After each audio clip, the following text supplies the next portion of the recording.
roll call at 7:06 PM. Commissioner Dillard, Here. Commissioner Mohammed, Here. Commissioner Kichi, Here. Commissioner Johnson, Here. Commissioner Simmons, Here. and Commissioner Tassinari. Here. Thank you, Stephanie. Next, we'll have Commissioner Tassinari read the Native American land acknowledgement. Iowa City owes its existence to the many indigenous peoples who were the original stewards of this land and who were We meet today in the community of Iowa City, which now occupies the homelands of the Native American nations to whom we owe our commitment and dedication. The area of Iowa City was within the homelands of the Iowa, Meskwaki, and Sauk. And because history is complex and time goes far back beyond memory, we also acknowledge the ancient connections of many other indigenous peoples here. The history of broken treaties and forced removal that dispossessed indigenous peoples of their homelands was and is an act of colonization and genocide that we cannot erase. We implore the Iowa City community to commit to understanding and addressing these injustices as we work towards equity, restoration, and reparations. Thank you, Commissioner Tassinari. Next, I'm going to move to public comment in the room. There's no one in this room, so we'll move on to agenda item number 4, which is approval of the meeting minutes from May 2nd. Yes, May 2nd. So is there a motion to approve? I move. Is there a second? Seconded. It's been properly moved and seconded to approve the meeting minutes from May 2nd, 2024. All those in favor, say aye. Aye. Anyone opposed? Motion carries 6-0. Thank you. Before I move on to the next agenda item, I'd like to welcome our newest TRC member. I believe is it Lubna Mohammed? Welcome to the Lubna TRC. Muhammad, yes. Thank you for joining us. I look forward to meeting you in person. Did you want to tell us a little bit about yourself before we move forward? Yes, yes. My name is Lubna Muhammad, and to that, I live in Iowa for 30 years. Active member in my community, and I've faced all the students when they have issues, and I'm trying my best. And also, I'm a member in NAACP. That's all. Thank you so much. Welcome. Yours. Okay, Thank next. you. Next, I'll move on to our discussion on the facilitator final report. If there's anyone online, I'm not sure if there's anyone online, Stephanie, that would like to comment on this, please raise your hand. If not, I'll move into our own discussions. If anyone had anything they wanted to bring up from reading through their report in the last couple weeks.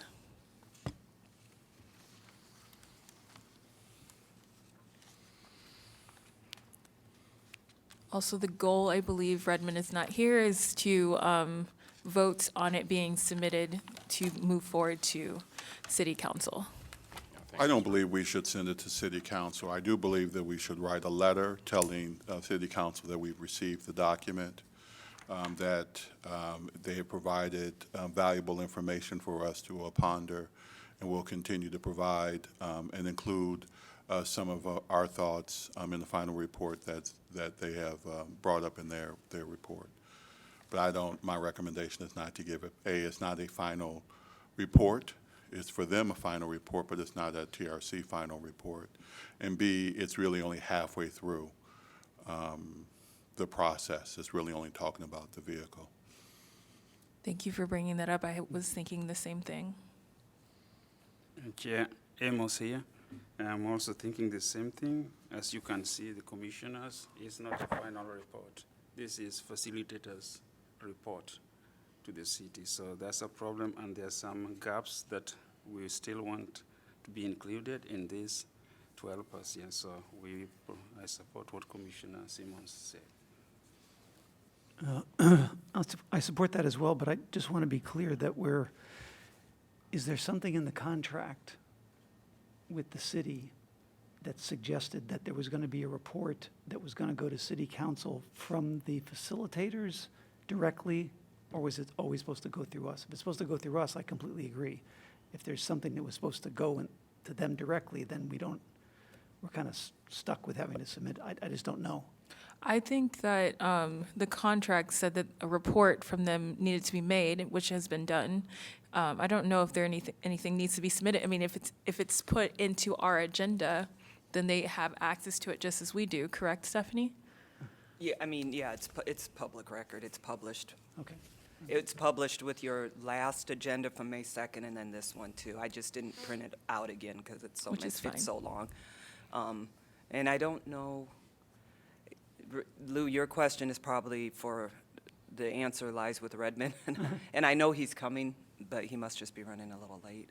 So if you want to table it maybe until he's Yeah, present. I'm fine with tabling that, because I Okay. completely agree with everything that said. I mean, the way it's titled is incorrect, right? And I just want to be sure we're not doing something that's going to bite us. See, I don't think it's going to, I don't think it's going to bite us, nor do I think we have to wait for Redmond. I'm fine if we do. I don't think we have to.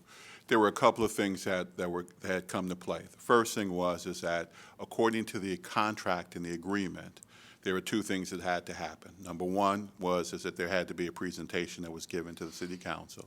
Remember, we fought long and hard because we didn't want to give the presentation, but we went ahead and gave the presentation so that we, the city, would not be, would not do anything against the contract. And number two, they would have to provide a report.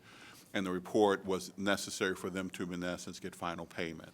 Right. And I believe that they are going to go ahead and get final payment. Mm-hmm. So those things have been fulfilled based on what their obligation is.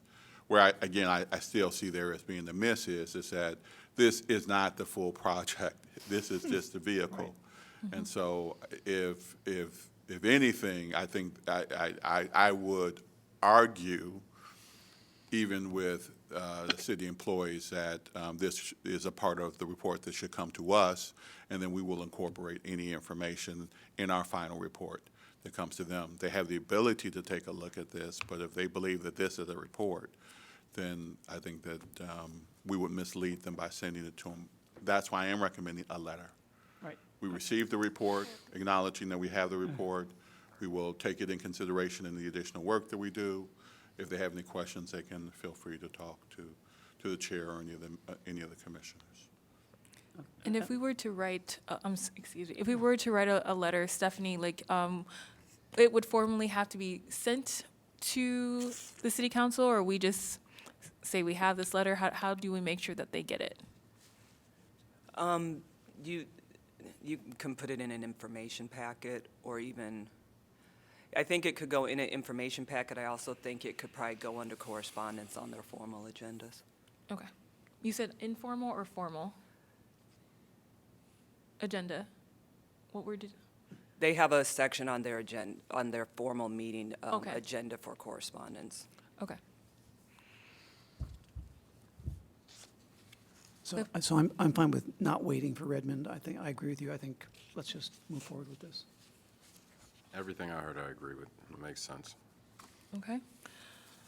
Lubna, I'm not sure how much you've been following along, but we're just discussing how to move forward with the report that the facilitators put together for us. If you have any questions, Yeah, please let us know. I have that in the email, and yes, I'm looking. Okay. Yeah, thank you. So would it be okay with everyone here for me to write a letter instead of us trying to do it together in front of everyone? And then can either work with one or two of you or share it with Stephanie to share with everyone? That works. Yeah, that works good. And I The don't letter believe would that. do. What did you say?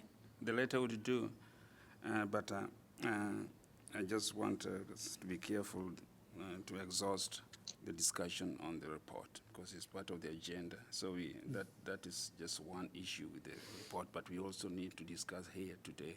Right. Yeah, the problems we see with the report, or the good things, and get it done. Yeah, so that Absolutely. we don't get back to it again. Just one last thing about the letter, and we'll get to that discussion, which is important.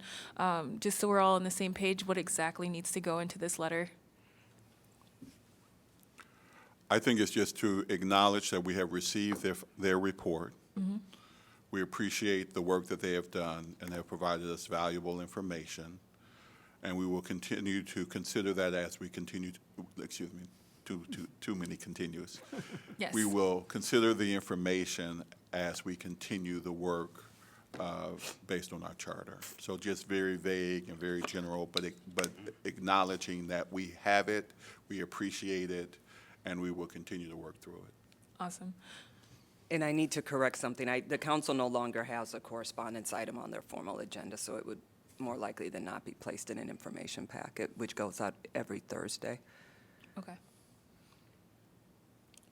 Awesome. So I'll work on this letter. Maybe Stephanie, I can work on it with you. And then we'll send it to everyone. And I assume that this would not, well, the earliest it could go into is next Thursday's information packet? Correct. Okay. So I will work on that this weekend. Now to Commissioner Quiche's points. We should discuss what we have discovered in the reports and any things that we feel strongly about, would like to bring up at this time.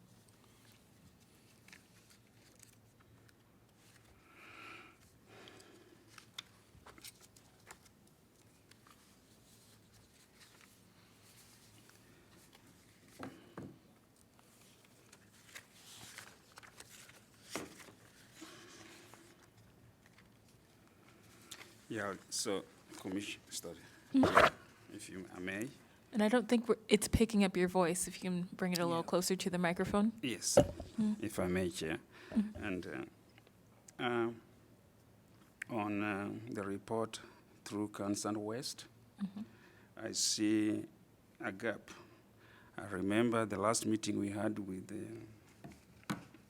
them, we reached a point where we were discussing using stickers. This is what I get in the report. But we are not getting that information in the report here. That help, we did it from them, like a summary, so that we can move on quickly. So now it looks like it is we to go back to the video and look for that to make that summary ourselves. But I know we contributed. We can go back to the video, but I thought these are the things they help us with. Like for the other areas, they have really helped with some conclusions quickly. Yeah, so that's one area I see very well. Yeah, so I think that's what I can think of right now. I think, was the email I sent out today from Annie, I believe that might be the materials from March 18th. Right. They sent them to me this morning, and they asked me to put them at the end of the report. And I sent the PowerPoint to each of you, and I said, if you want a hard copy, let me know, and I'll print it off for you. Is that the supplemental information? Is this the fact-finding PowerPoint briefing? Yes. Are you talking about that, Amos, or are you talking about from November, or No, from March. from March? March 8th, Okay. yeah, I think, It- yeah. So that might I have, might have missed that email, probably, yeah. we just got it today, so. Yeah, I just sent it out today. Are there any other things that we believe are missing from this report?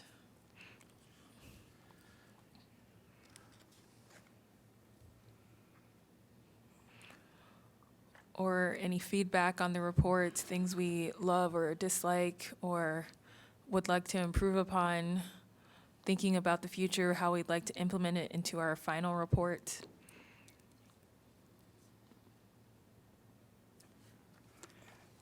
One area, Chair, if I may, is from our partners, Think Peace, if they may probably write something to us.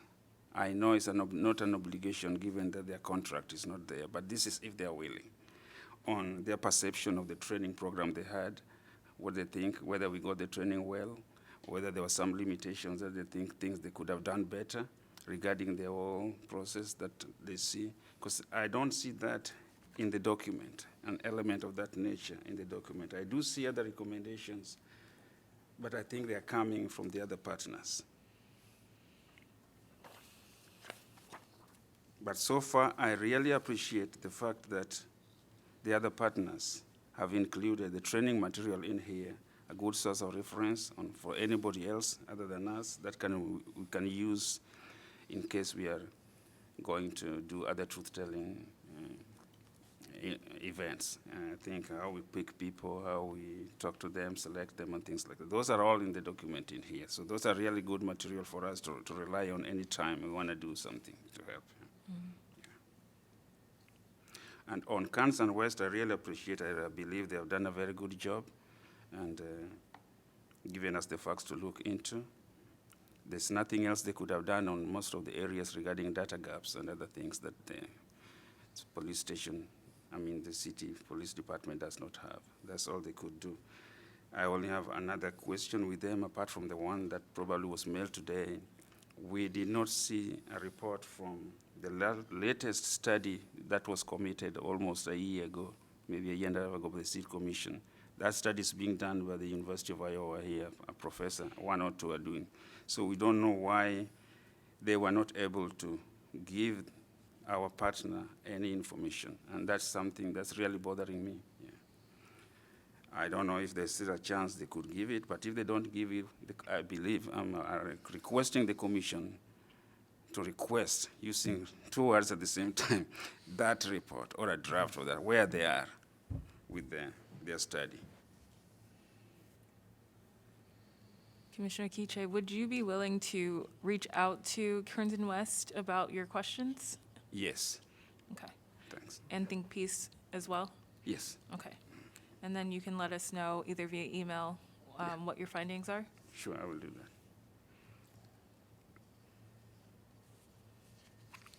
Are there any other things that we believe we need to discuss on this, or it is a large document? I think I will need to read it more to fully understand what we can do with it by the end of this year. I was going to say that one thing that struck me, and I need to go back through it multiple times, but there seems to be a kind of disconnect in the narrative a little bit.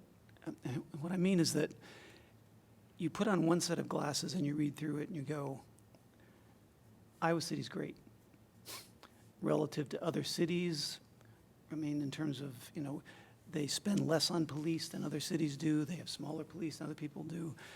The number of stops is, but then you put on another set of glasses and there's still this significant differential in terms of stops relative to whites versus blacks. And there's not enough data in some of the other categories to know what to do with. But I think that's something we need to kind of address head on. Because like I said, you can read it one way and you can gloss over some things and you see it one way and you don't see it the other way. And so there's no attempt to kind of reconcile some of that in here. It sounds like something that, if when we include more of the community piece to really help reconcile in that way. Right. Well, I think that when you ask a direct question, it's easier to get feedback regarding the question that you ask. The broader the question, the easier it is to provide information, but the harder it is to identify where the challenges are, as an example, because it's so broad. I believe that all of them allowed us being broad and not truly identifying the specific work that we wanted from them, allowed them to provide us data that met the requirements of the agreement, but didn't necessarily give us the type of information that we needed to better address the concerns that we have.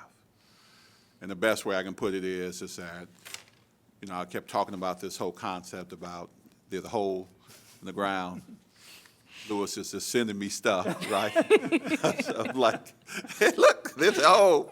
Look, this one's filled. Specifically, I said something, and he specifically was able to respond back to that thing. Mm-hmm. And so when it comes to, for example, law enforcement, we know that there is data that says that our law enforcement is, what I say, more efficient. there's less law enforcement than we need than some other places that are comparable size. But there's still a discrepancy in the way that that resources being allocated because of the number of stops that people have been, how they've been, in essence, addressed. But we don't have any information to really say, why is that? What is it that makes that happen? Was it because they receive more calls within that given area, and because of that, that's what they police more? Is it because, you know, of other factors that they may hear from business community that that's important? So I think it just helped me get to the place of saying the more we can narrow down where we believe what the question is we want to address, then the more we can hold them accountable, or anyone accountable, to the type of information that we actually need. Yep, I completely agree. I think we need to be able to use that, some of that to drill down and ask more specific questions to get better answers, to better inform policy recommendations. Chair, can I add? Of course. So I think that's a great point, Commissioner Simmons, and an area that when we're writing the recommendations, we need to really stress on that. On the police department sometimes need to I know they're really engaged with the community in certain good ways, but there are also other ways where their engagement level is very poor. When it comes to doing studies, they hardly get input from the community.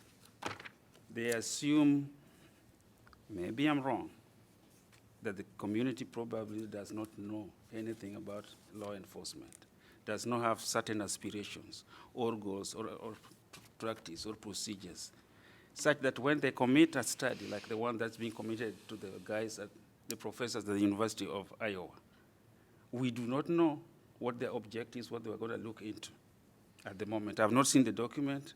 If I saw it, I would say, well, this is going to be good. This is going to be supplemental. So we need to recommend, when the right time comes, that when committing studies, sometimes maybe have a discussion first, learn what the problems are, learn from the community, different people. Sometimes I can see somebody just walking on the street, and always you can collect a good idea from somebody just walking. He or she is not an expert, but you can really say, well, that is really a good idea. So the issues that Commissioner Chad is talking about are issues that are missing in their studies. They do put a lot of money. These guys were given $70,000. And they might just bring us another report that is not different from what Chris Burnham has been giving us before. But $70,000 is gone, and the guys will feel good.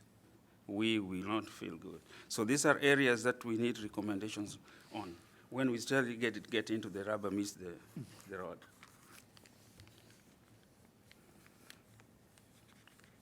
Because I just think that our facilitators might not have that answer.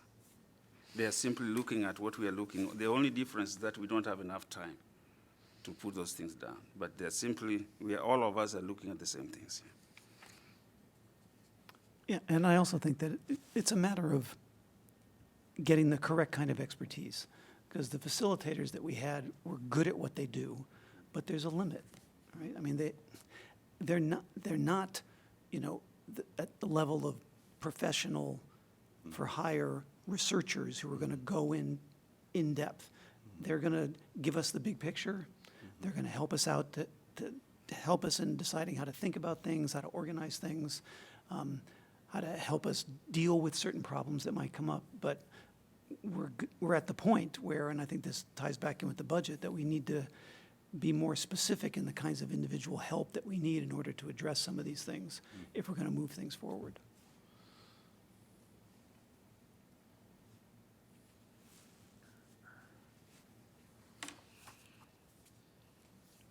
I agree with everything that's being said. And I think I don't think we can discuss everything today. There's going to be more time to digest and figure out how that looks, which is, I think we can come back to that during the next steps phase, unless someone really feels strongly about discussing more about the final report. I'd like to go back to the question that Lou had now that Redmond has joined us. So the question that I had posed was that we have what is titled Iowa City Truth and Reconciliation Commission Final Report, but all of us agree that it's really not our final report.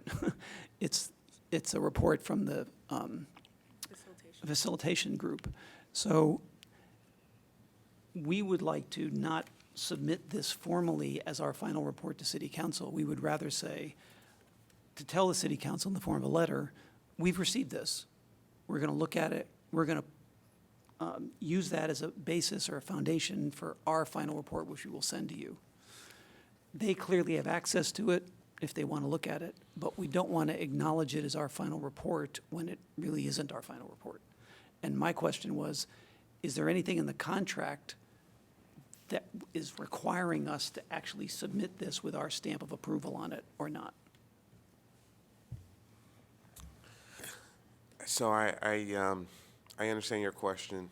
As I think through it, I want to be clear that the term final report in this case was just regarding the facilitation piece of this experience, and that there is also an intent to have a final report from the commission before December. Right.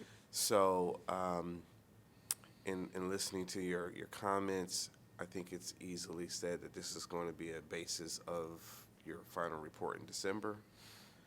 And using, this final report was supposed to be a collaboration of the facilitators and the commission.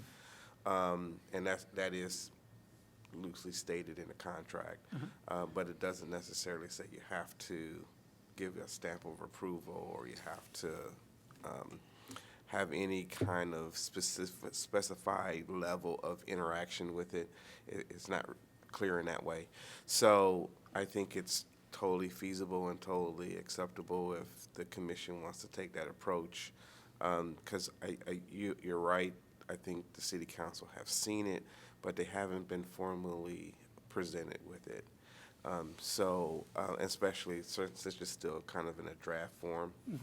So I think it's appropriate to say whatever however you articulated that just now, and say that this is going to be the basis for continued work for a report that's going to be presented before December. Okay, great, thank you. I wouldn't say that it's a basis for continued work. I wouldn't say this is a foundation.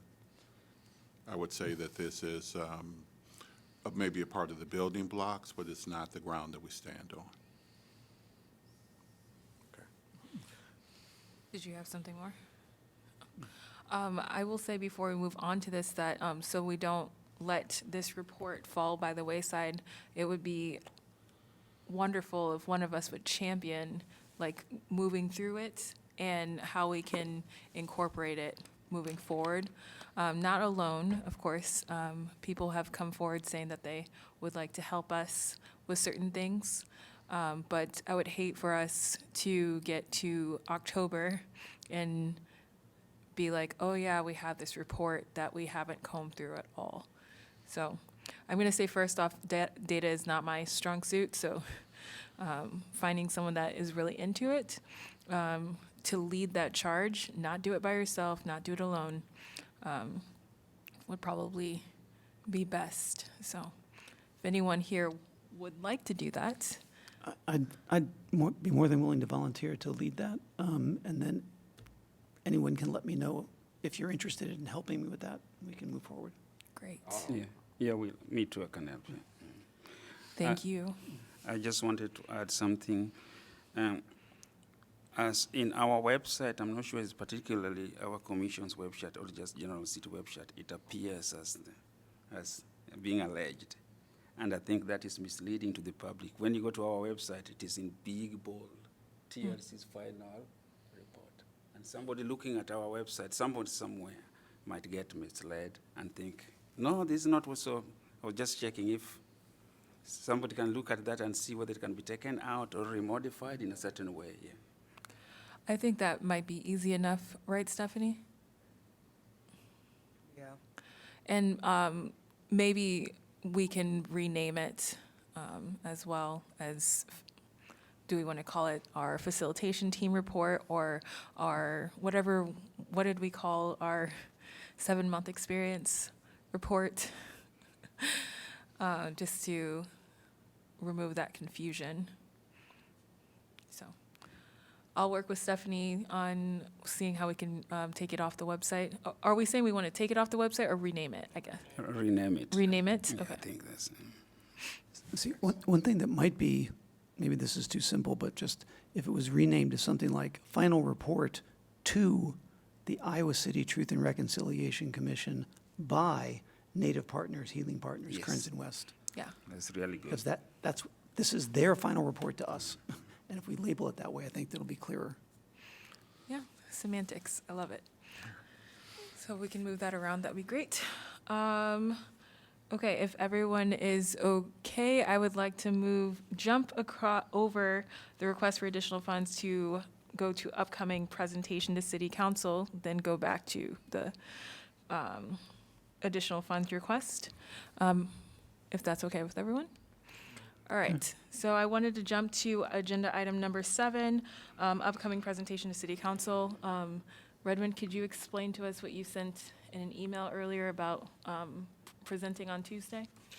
Yeah, so I think it was on the May 21st meeting, the goal was to have a presentation, funding request, and the final report delivered.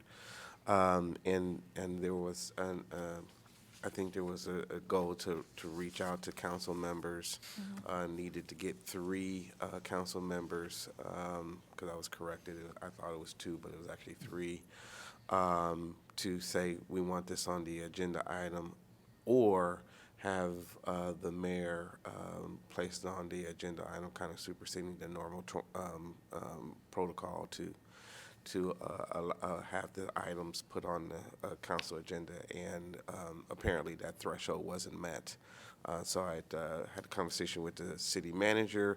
One of the aspects that was also kind of tied into this was payout of the contracts, and the fact that if we didn't make the May 21st, that would push it into June, and that kind of thought to be a little too long for final payment. So although not on the agenda for next Tuesday, I got to go ahead and final out the contract. So we're pretty close to getting that done, where I should have final numbers on where we all come out. It seems to be trending that we'll be below the not to exceed number, but there's still a couple little pieces to be finalized before I can say that definitively. And so doesn't mean that the work is just not going to be on the May 21st agenda. And there is a number of backlog of pending workshop items, and so this deliberation that you're wanting to have with the city council may run into some logistical, just how fast we can get it on the agenda item with the number of pending items that are out there. So I guess I just had a question, because I guess the last meeting, for some reason, I thought that what we needed the votes for was to get the additional funds voted on, but I thought we could always be put on the agenda just for a presentation, but that's not the case anymore? No, I mean, presentation I think is much easier to get on the agenda, but I think, if I recall, it was the desire to get all of those items on the agenda. And some of those items were action items, or what I call action items, which would require a vote of some sort. Especially with the funding request particularly. The presentation is something that can be done, and that's a lot easier, the threshold to get on board. The funding requests different, and the final report is also a very easy thing because it's just presenting the report. So or facilitators report. Yeah, that was the threshold because we're trying to do all of them at the same time. And then in your opinion, what is the soonest with the backlogs that we could possibly try to get onto the agenda? I think With the full first. support. I think the first. I mean, if I think the first meeting in June is still a possibility, but you know, those agenda calls are not made by me, and they kind of run right up to the moment sometimes, depending on what's going on in the city. And they will meet twice next month? There's no canceling of any meeting next month? That is, to my understanding, yes. I don't think they take off a meeting until July. I Yeah, think. they meet their Yeah. normal schedule in June. I just looked. Oh, okay, great. So as of right now, the next time we can possibly present looks like the first Tuesday, right? First Tuesday. And the Mhm. third Tuesday? Yes. So the 4th or the 18th of June. With this new information, what do my fellow commissioners think and feel? So I just want to make sure I have this clear, because I think that there's some, at least I don't have a miscommunication. We have, as a commission, have fulfilled all the requirements that needed as relates to the contract for the consultants. Nothing else needs to be done as relates to the consultants. If once we send our letter to them, to the city council, then we have acknowledged that we received the final report, but nothing needs to be done. That's why we actually met in April. So I think that part of what you mentioned to me is off the table. I don't think that's really an issue, and please correct me if I'm wrong, but I don't believe contractually or there's anything that puts us in a situation that we have to fulfill that requirement, because I believe we've already fulfilled the requirement as long as we send them a letter of the final report. I think that's fair. There are two issues that, in essence, that what we're really talking about. One issue is as it relates to us doing a presentation about what our next steps are and what our plans are for the rest of the year that we talked about. And the second thing is, to, in essence, to be able to get the support of them to provide us funding so that we can continue to do the work that we have in place. Those are the two things that we were looking at doing.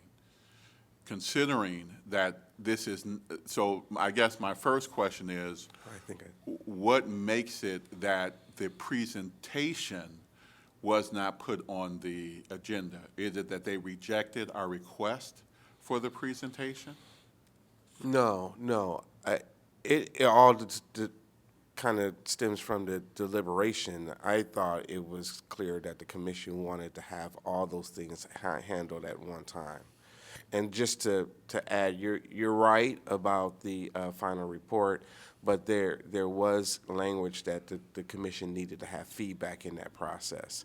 And so there needed to be some time to allow that feedback to happen. Obviously, there's some more digestion you want to have and all that, and that is just fine. And that's why we went ahead and went ahead and moved to pay him out. But in the language of the contract, it reads as if there's a collaboration for that final report that involves the commission.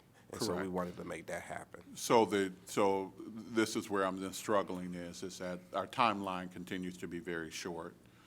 And the whole concept of what we attempted to do was to move this into May because we didn't want to do it in April. We chose to do something in April because of the contract. So we did that, what we were supposed to do. We are now in a situation where we're going to lose another month when it comes to being able to even be able to present to them about what our plan is. And we're also losing another month about even having any resources to be able to make that plan actually happen. And I believe that there was concern at the last meeting that we were not going to have enough time to be able to achieve everything that we were trying to put in place. So now our time is squeezed more. So what I'm first wanting to bring up, Redmond, is that can you understand how we feel where there is a challenge between the relationship that we're trying to have with the employees of the city as well as with the city, city council, that this kind of three-legged stool is something that becomes very difficult for us to be able to achieve anything? In essence, can you understand, or could you at least acknowledge that when we talk about systems work, that some of it is the way that we're currently designed, which means that it's almost impossible to achieve the charter that we put in place? Not for you to answer. I was just Yeah, bringing that out. sounds That was kinda that's a trick question. But what the real question is that what is it that made it so that they were not even willing to vote on this? I understand from our perspective of us wanting to present, but was it that there was not enough support? Obviously, there was not enough support to even put a vote on something that we requested in January. And I just can you provide more clarity of why there was it that they did not, that there was not enough communication that happened? I don't understand why they have not voted on this for 5 months. Well, taking the last effort aside, because to my understanding, commissioners were going to be reaching out to council members, and frankly, that communication would have more insight than I can offer right now, right? Then let me just do that. Can we then talk about what is it that we missed through our conversations with them that in essence put it in a situation where they don't even want to vote on the resources we need? I can say the one commissioner I spoke with him for close to an hour and a half about all issues related to the TRC, and I was really quite positive when I was done, thinking that it was going to come to a vote. So there must have been other things that went on after the fact, because that was not my impression when I got off the phone. I mean, he had lots of issues about the TRC and what he thought about the TRC and the future of the TRC and all the rest, but ultimately, the notion of having a vote to have additional funding to help us move forward, he was on board with, so I think more coordination and more of us talking probably would be helpful. More time to sit down with each one of them. I know I wasn't able to talk to every city council member. And a desire, on both sides to want to hear us out. I think that's not there. So it's not a priority, obviously.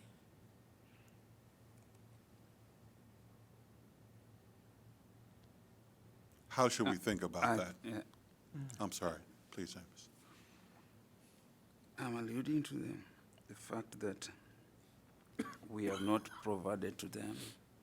We're not what? We have not provided to them Oh, priority? as a priority, in the sense that we need to explain very well right now.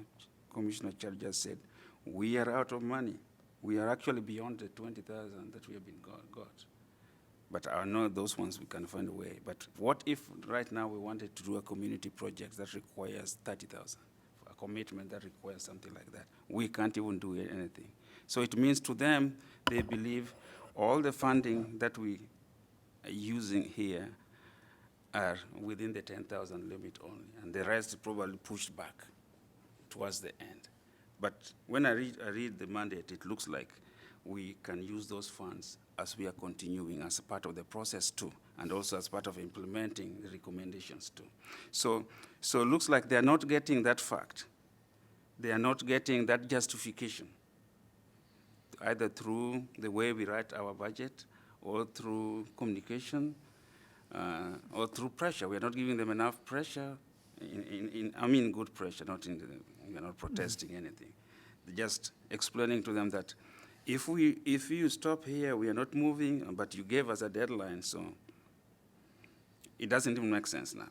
Yeah. You want us to finish it by this, but you are also not responding to our needs. So just like you say, I think we just need to do we don't know where they are.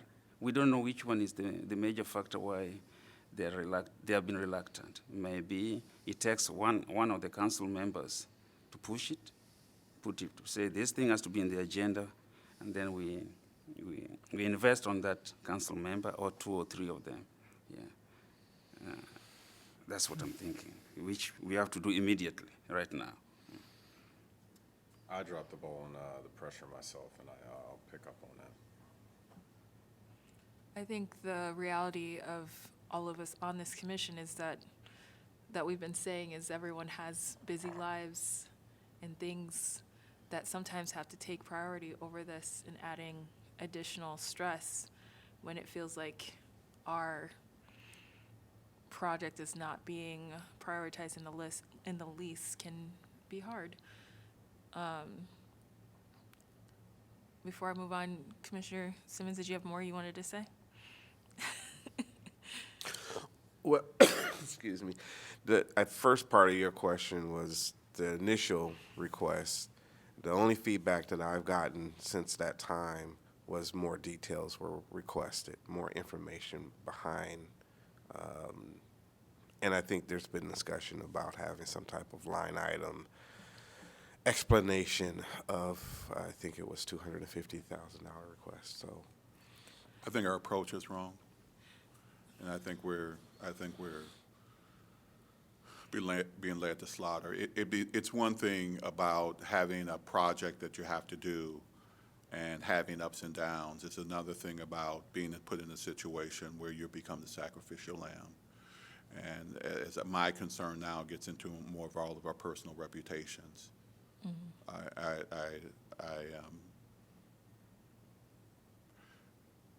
I think the city has given the exact reason.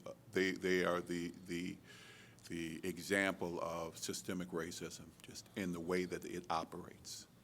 That there are approaches, in essence, to prevent people from getting certain things done that have nothing to do with, on the surface, how the policy is written.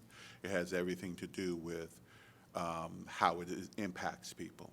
And I think that that's where we're in a situation of how it impacts us. So there are a couple of things that I would say. First is that I do plan on going to the city meeting, going to the meeting on Tuesday, and then raising the issue that During public comments, you mean? during public comments, and really just trying to raise the issue of, and I will send them an email, a formal letter, just simply telling them that, that to remember that we are citizens as well, that they're not giving money to the city, they're giving money back to the citizens to solve citizen problems. And then also to really understand how systemic racism works, because it's clear that they don't really understand, in essence, how it works. But on the other piece is, it said, I'm going to be as invested as getting this done as they are invested as getting this done. I believe that asking for $250,000, if you just take all of our time that we've all put into it, times the amount of years that we put into it, times $20 an hour, right? A little bit above, living wage, right? Then once you do that, you realize that we're starting, to invest more of our time in something that's their project and not our project. So I would simply say that I would urge everyone to start having their conversations in whatever format they did. I just feel uncomfortable now that they're wasting my time.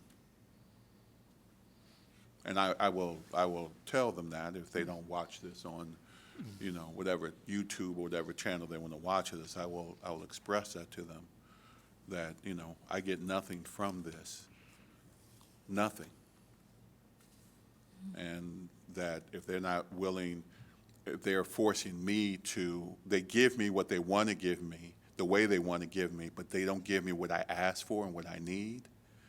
And when I say I mean we, but I'm trying to personalize it for me, then it makes it difficult to understand why we're doing this. I like that you brought up the fact that we can go speak at public comment. I forgot about that.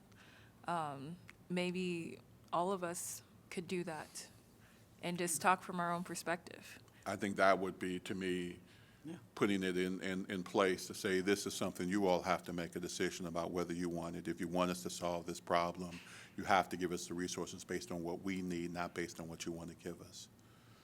That we're citizens, and that's what you need to think of us as citizens. You can't think of us as city employees. That's not who we are. We're citizens trying to solve problems for our fellow citizens. That's what I would ask us really to strongly consider. Because I think that we're very close to solving this problem, but you have to be able to understand what systemic racism is. And nowhere in the system did they build in. They built to use, like I said, a vehicle, but they did not build in what the problem is and how to address the problem. And a part of me just believes it's because they don't know what it is. They don't know how to solve it. They don't even know how to think about it. So what they do is they give us projects and things to do to try to figure out whether what makes sense. That their motto, the city's motto is, tell us what you need, we'll figure out how to solve your problem. And I think what our motto is, we will tell you what the problem is, and we'll tell you the resources we need for us to solve our own problems.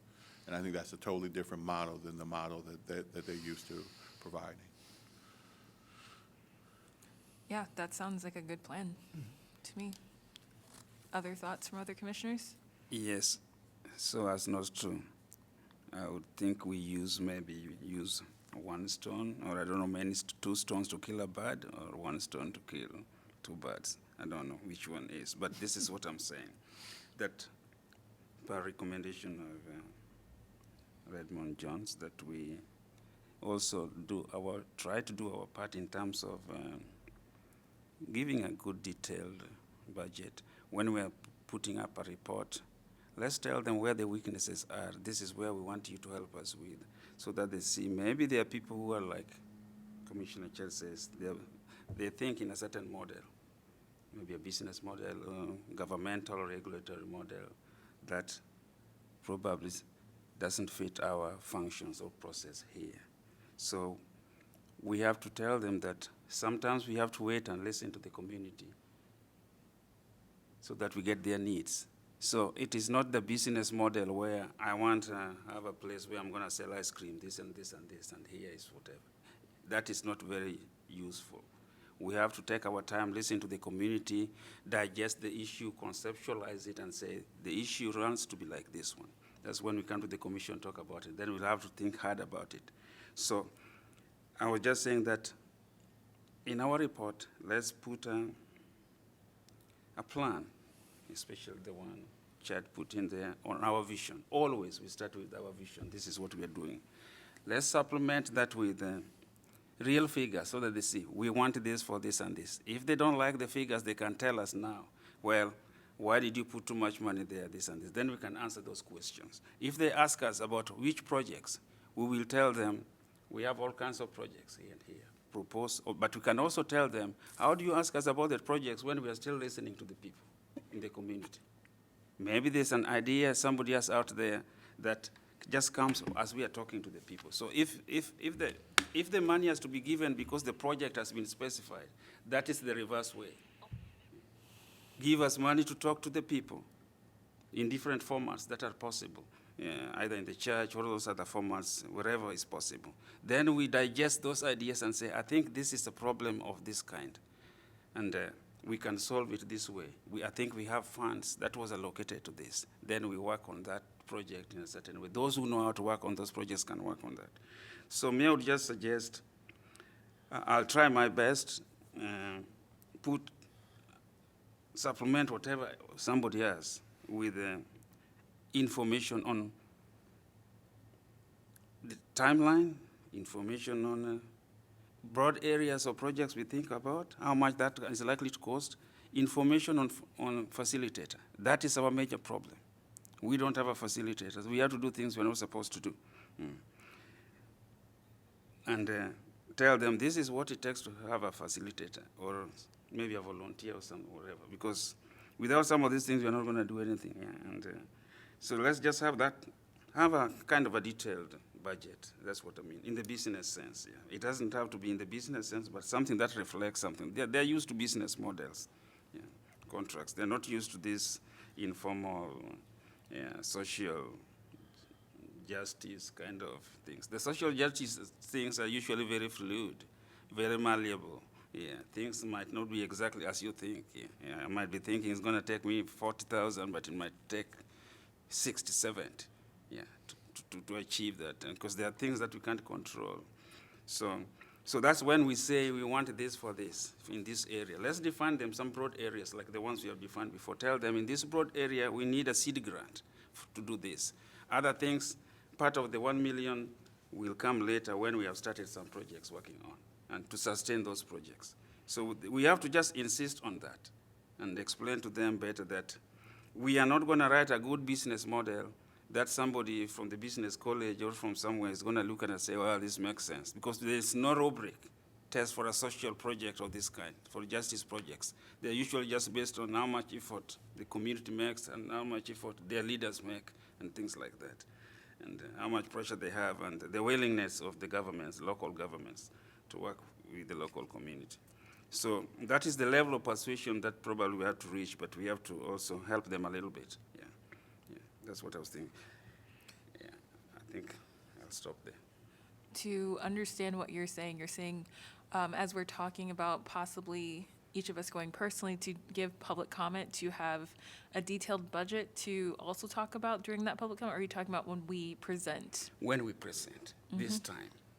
And so, Yeah. and we won't know when we can present until they put us on the agenda. Yes, but we can start with pressure on to be put on the agenda and tell them, we have problems, we are ready, these are the areas we want to start on. We don't even have the 10,000 right now or anything else to do anything if you wanted, so that they know we can't move on.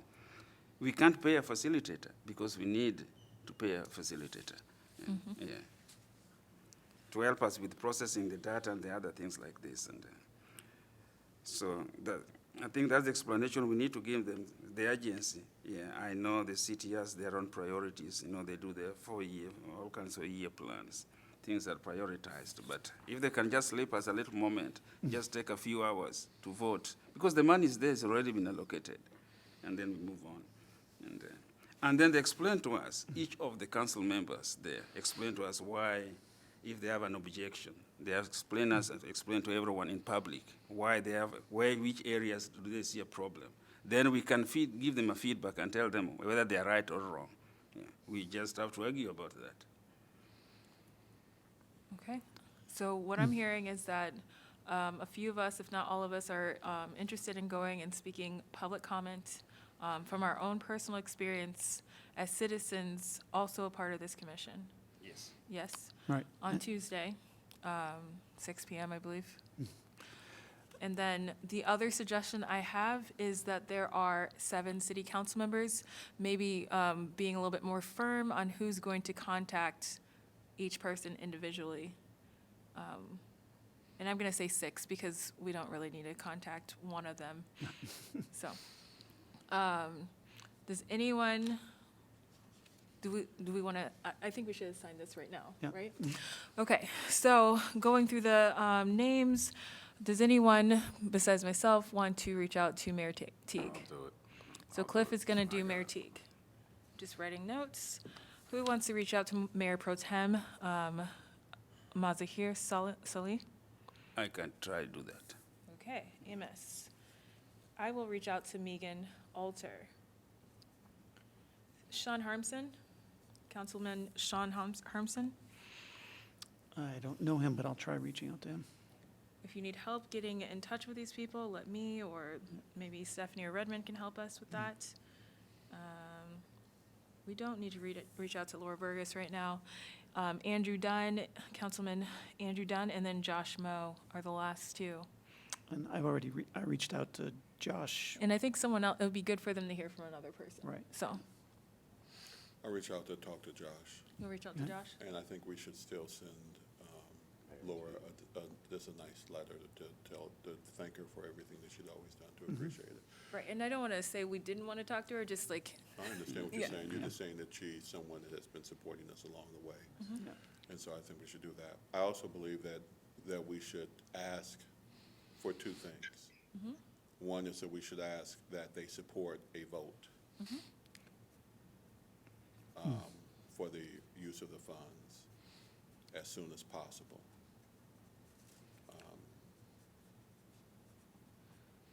for use of funds. All right, so I will send this in an email. Does anyone else want to reach out to Councilman Andrew Dunn? I can reach out to him, but just wanted to give, oh, sorry, Lubna. Just because my first time, who's gonna meet with the group? Bruce? What? Who's going to meet Who's with gonna meet with? the mayor? Mhm. Oh, Cliff has volunteered to meet with the mayor. Can I join him? I mean, anyone can join anyone. I just wanted to make sure that every council person was contacted. So please contact your person and whoever else you want to.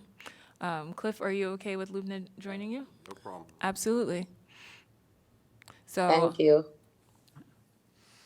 Lubna, would you also like to reach out to another one, or are you focused on meeting with the mayor right now? With the mayor so I can understand about it. It was my first time. Okay. I will reach out to Councilman Thank you. Andrew. And then back to what you said about what we should send to Councilwoman Burgess. You said we should send a letter? I think just something, even if it's a call or a text, or just something to just let her know that we do appreciate her. We know that she's been very supportive through our ups and downs, and we appreciate her. So I think we should say that to all of them, but specifically, I think that saying something to her is important. So I am happy to reach out to Laura. I talk to her all the time. If other people who do not have connection, like talk to her as often, want to reach out and give her that, I think that would be appreciated as well. We can- I'll definitely go. I know her, and I haven't talked to her for a while, so I'll reach out to her. Okay. And then back to your point, Commissioner Simmons, we should, number one, ask that they support a vote for us to use the 250,000, or at the very least, understand what their hesitation is. Report back to the group. And then I guess, depending on how soon you talk to them, let them know that we will be there on Tuesday. Yeah, I think we should let them know we'll be there on Tuesday. But the first one was to ask, we need 3 people to recommend that there be a vote. And then we need, I believe, 5 people. What's the magic number? Oh, We need 3 people or the mayor. Right, but let's just say 3 people or the mayor for the getting the vote, but then you need how many for it to pass? Oh, is it 5? Yeah. Okay, that's what you're talking about, yes. And we need 5 people. So We need those are, 5 that's Two. A and B Right. in Okay. essence, or part 2. And I want to say one other thing, that if, during the public comment period, if we all go up there and do, what I noticed the last time I was up at the city council, because of the issues surrounding the Palais building, the media are definitely there, right? And they come up and talk to people afterwards. So I just think we need to be prepared if it's clear that it's the Truth and Reconciliation Commission taking advantage of the public comment period. We're probably going to be asked by people afterwards to talk about it. We can decide not to or not, but I just think we need to recognize that's likely going to happen, because that's going to be something they think will sell papers. We'll just we can introduce ourselves and say what we're, Yeah. No, we can't stop anyone from talking to the, No, The I'm press, not saying but that. I'm just saying, I just noticed that for certain issues, they clearly are there and they want to talk to people, so. I mean, if we're deciding to go out in public, we can expect to be put on the face of a publication. Right. I mean, we've already discussed what we're talking about. We'll talk about from your experience and how you believe that you want this to move forward and why it's important. Everyone has their own viewpoint of that. If anyone wants help with deciding how to talk about it, we can talk offline. Any one of us, not just me. And, I mean, there's no pressure to do this. It's up to you. The other thing I would ask is that that we have a conversation about, and I don't want to leave this thing about money, because I still have stuff that I want to talk about money, but at least to kind of put, to me, another bookend on this one piece. That the presentation, that we make adjustments to whatever the presentation that we have, and we send it to them. Okay. That they get the presentation. In the information packet type, like, Either we we can send it to them send them an email or put it in the information packet, whatever it is, that they have the information so that we can refer to it. We're sending you some information that you should, in essence, look at. So that gives them something in writing that they have as well. And you I want just- this sent before Tuesday, or are you saying like in our next meeting? I think it needs to be sent before Tuesday. Okay. I think it's just enough to give them to say that we do have a plan, but we're struggling with all the rules let me say it differently. Based on the rules that are set up, it makes it very difficult for us to be able to get anything done. So we're having to use other systems and other ways to talk to you all because it'd be very difficult to get everyone on the same page, in my opinion. So this is the presentation you sent to us, right? Thank you for putting that together. Per your suggestion, maybe we should look through it and see what else needs to be in it right now, if everyone's comfortable with what we've talked about so far. And I'd just like to bring while we do that, if I can, I'd like to bring out one issue around money Yes, to Redmond.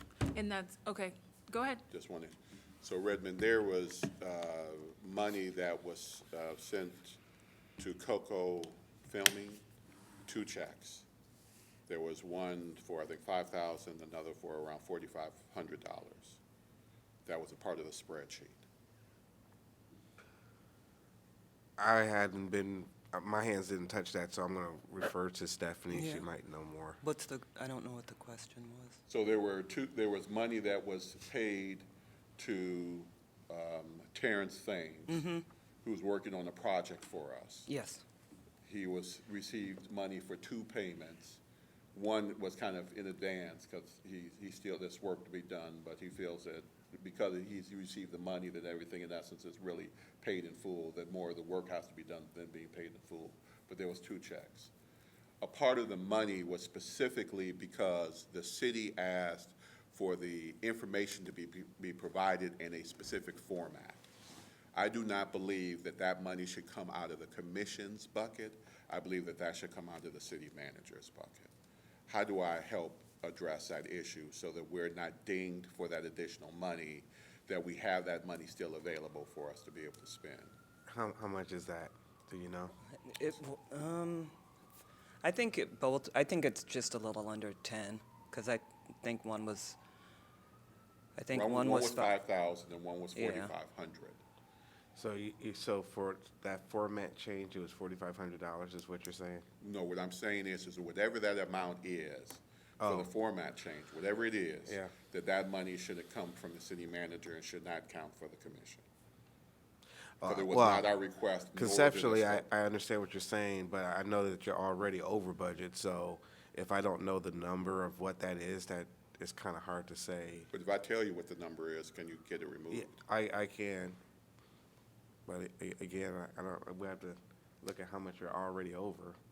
Is it going to be more than that overage? I don't know. I'm not sure when you say we're already over. I think We're in over the the last, 20 let me The go back.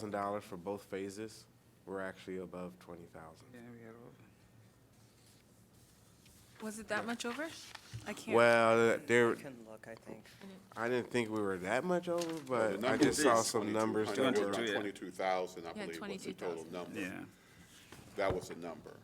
But the number includes, again, stuff that the city asked for, but it was not a part of the scope. No, of the I commission. follow. I just don't know what that adjustment was. So if I tell you what the adjustment is and proof, then you can work with, That, to get it yeah, that removed. could help, yeah.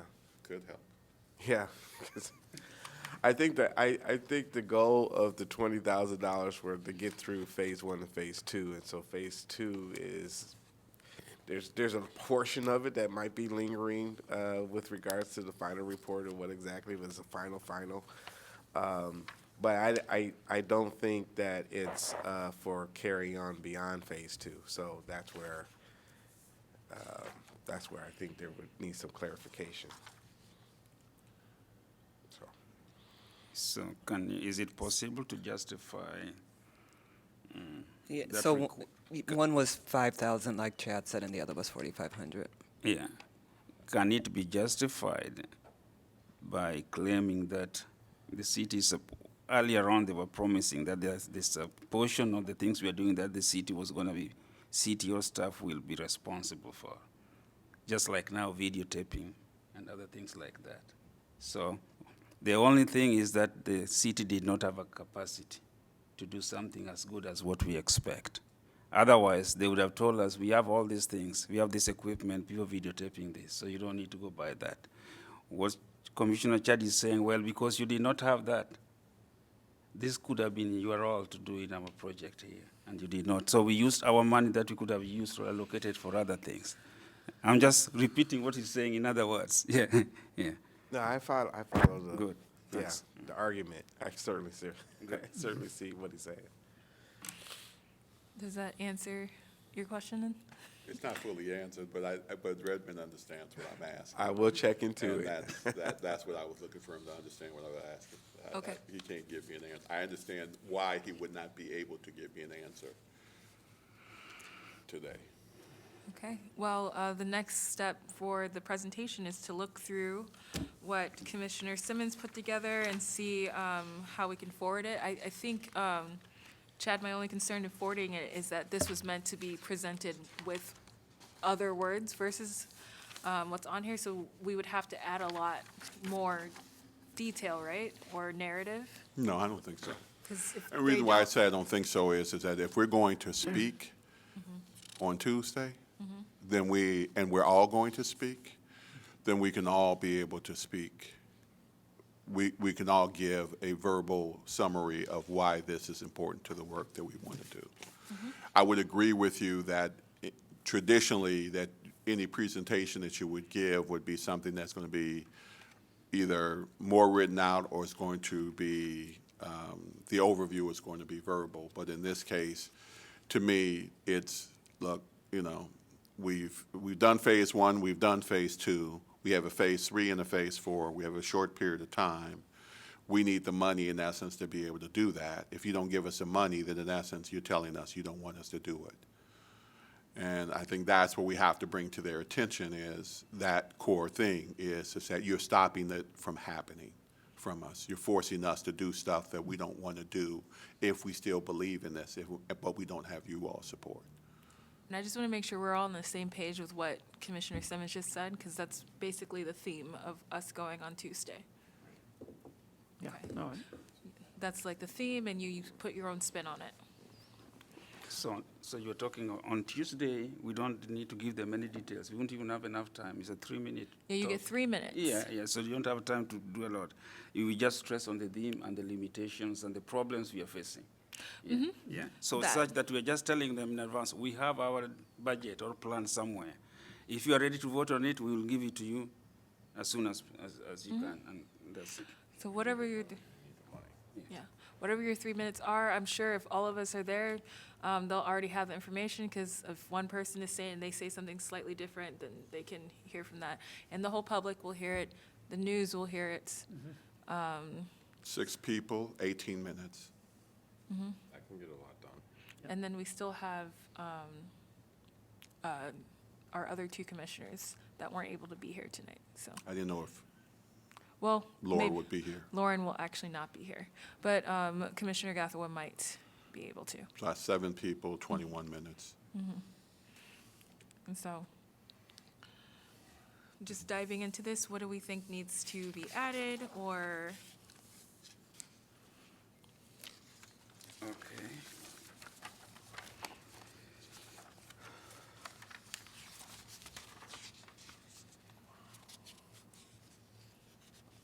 On Commissioner Chad, on this page,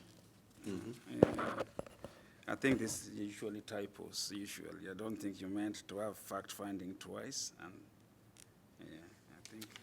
I think we'll take this out. So the goal is that this is continuous loop. And so I can remove it if it's confusing, but the concept is that once you come up with solving a part of a problem, you may identify other problems, and you want to then continue to dig deep. We came up, for example, we talked about police But we realized we needed to dig deeper. There were some specific things that we wanted to get to. So I can remove that. Another suggestion, if it's supposed to be a loop, maybe it's formatted differently in a circle in the future. Yeah, so that they understand that it is a loop, that we are saying that this thing has to be a continuous, this is, even after reconciliation, we will still have issues from the feedback of the projects we are working on, and there will be need to look into the impact of those things on the community and the areas. So if you can do that in a different way, yeah, that will really help. They don't understand it. Right. I tried, I'm I with you. didn't get it, yeah. So let me how I'm gonna do this to keep it real more simple. You all understand what I'm saying, but I don't want to confuse them.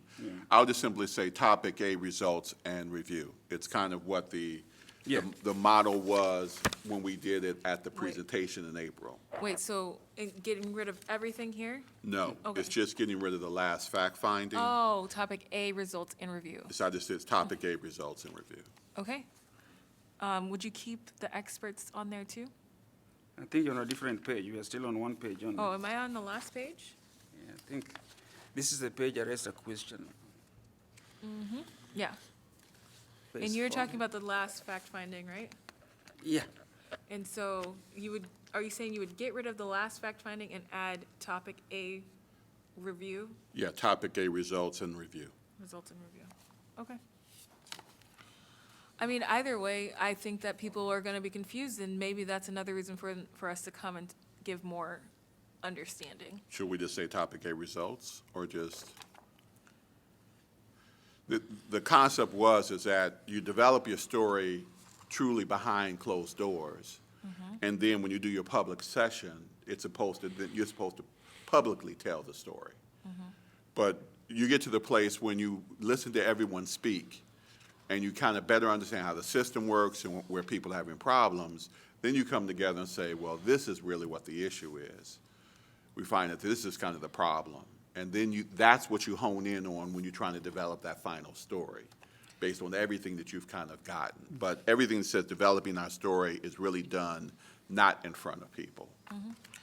I think that, I mean, again, I think people will always have conversations. You've said multiple times, you don't think that people really get it.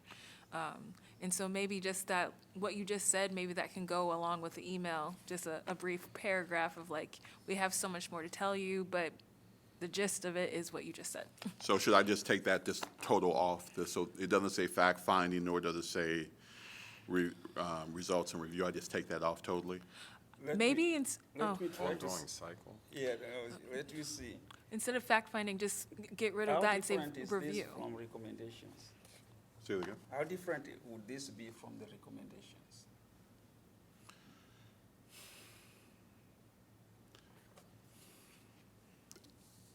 It leads us closer to the recommendations. It's like, once you've heard everything from everybody, then you come up and say, well, the problem really isn't the hole in the ground.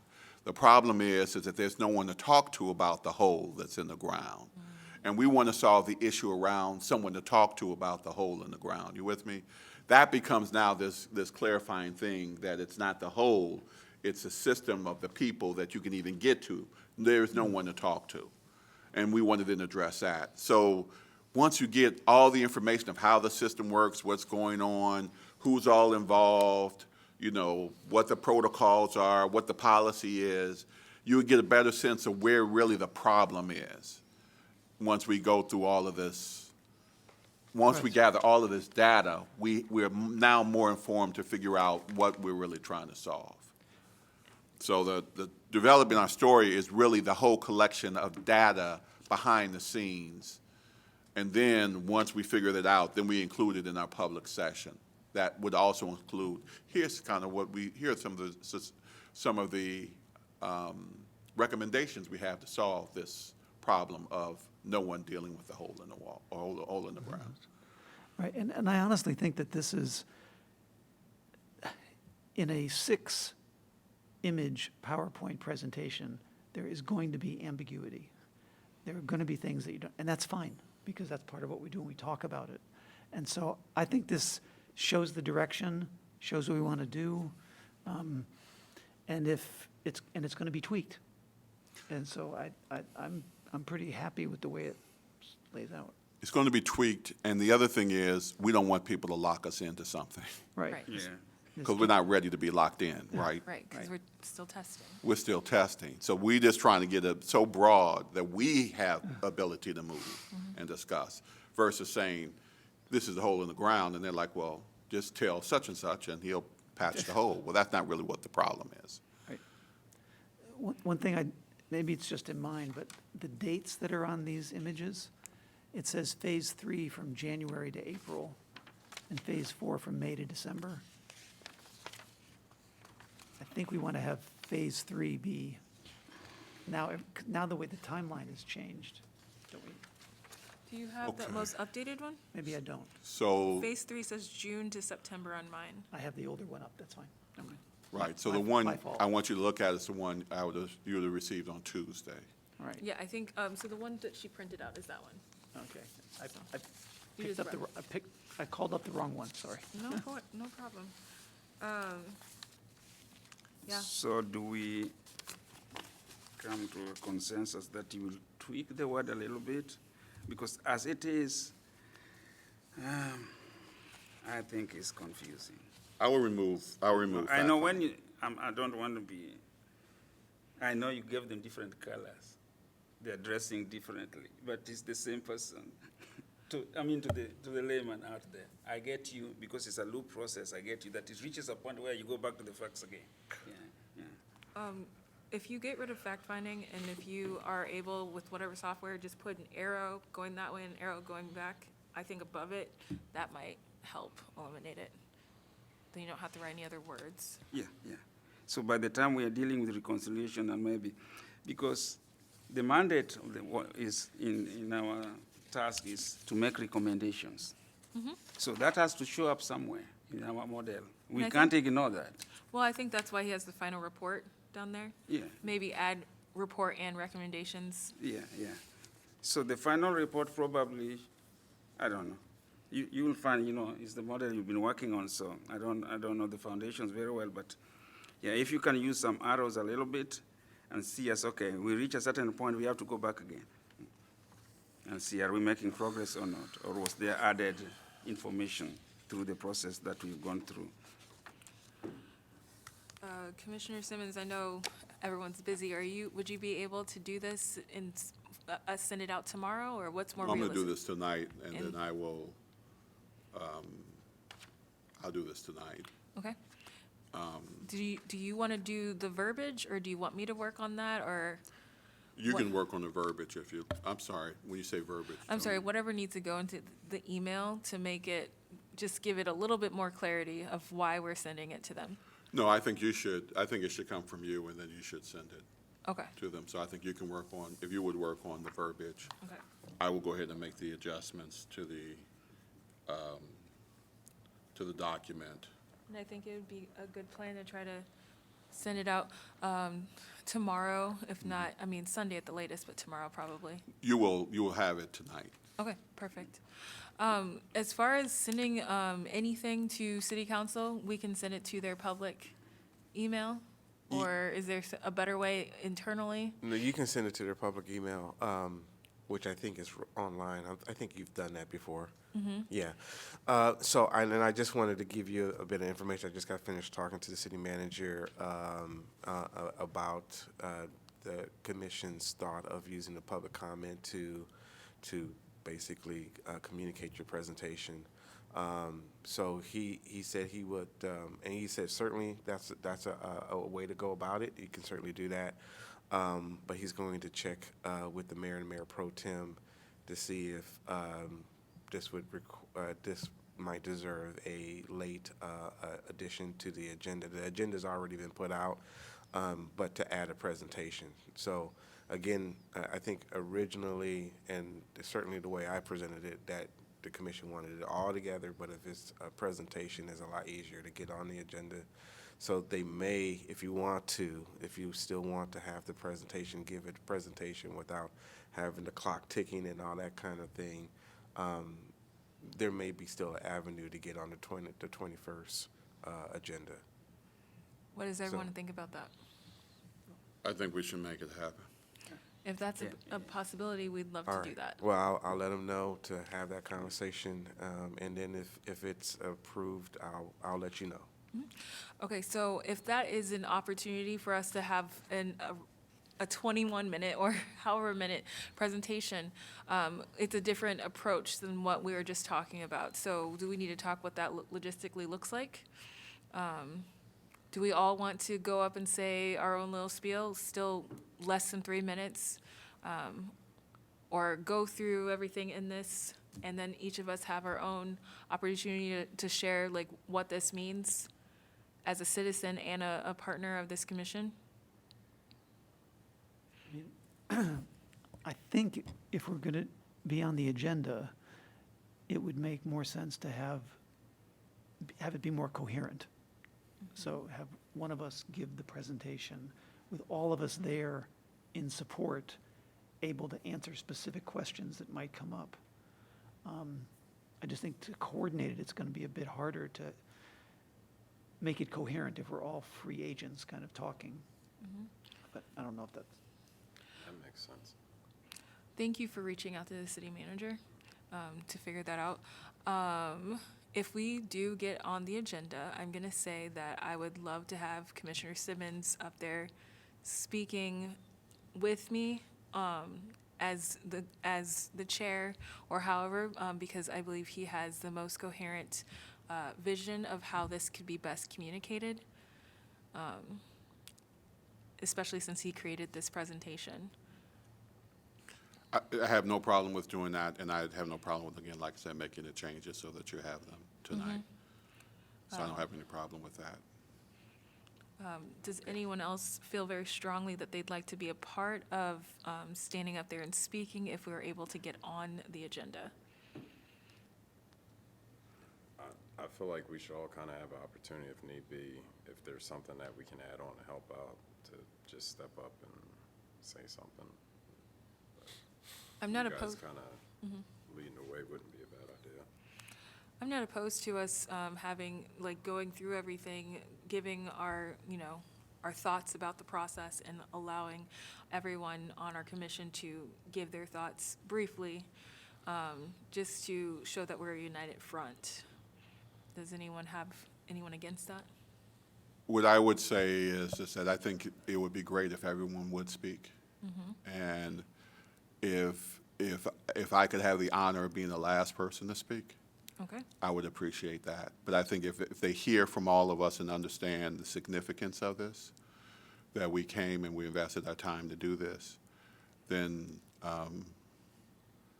I would love to be able to wrap this up with a bow. Okay, if we were to do that, because we're not gonna meet until Tuesday, I wanna understand what that could look like. I mean, I am willing to go first, to open up as chair, and have everyone in between, but is that like, we're presenting this, or you're saying you would go last and take a piece of this or present it? Or it's intermixed? Yeah,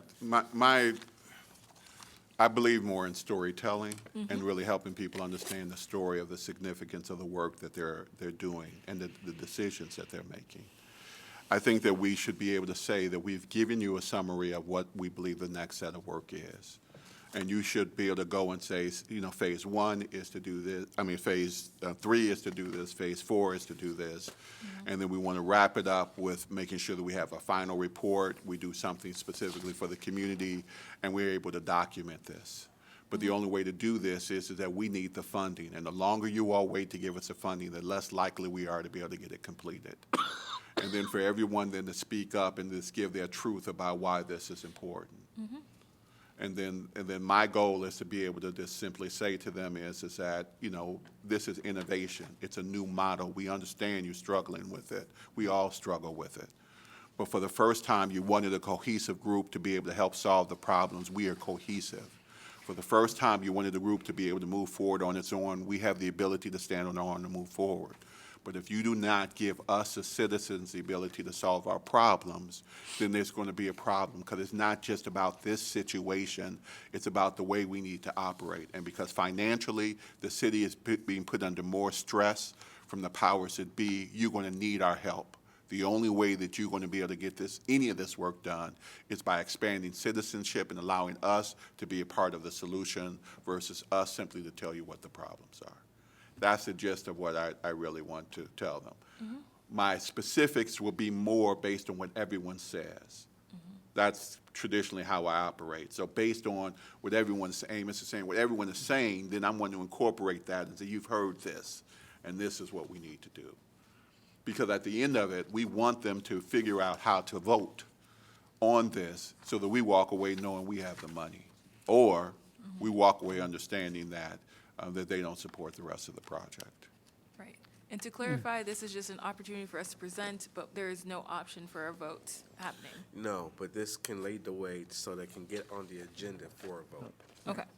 Just for clarification for the minutes, are we talking a work session then? That part is still to Okay. be determined, because Okay. the manager's going to talk to the Gotcha. mayor Okay. pro tem tomorrow, and we'll know what that looks like, if it's going to be the formal Gotcha. meeting, the workshop meeting.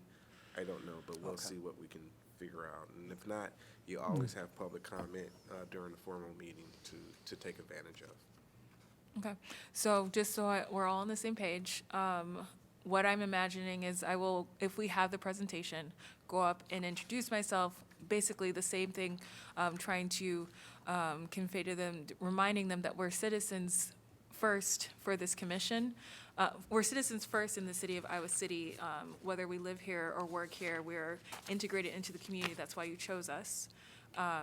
This is our plan moving forward, and this is how we believe we can get to it. But we can't do that without the partnership of the city.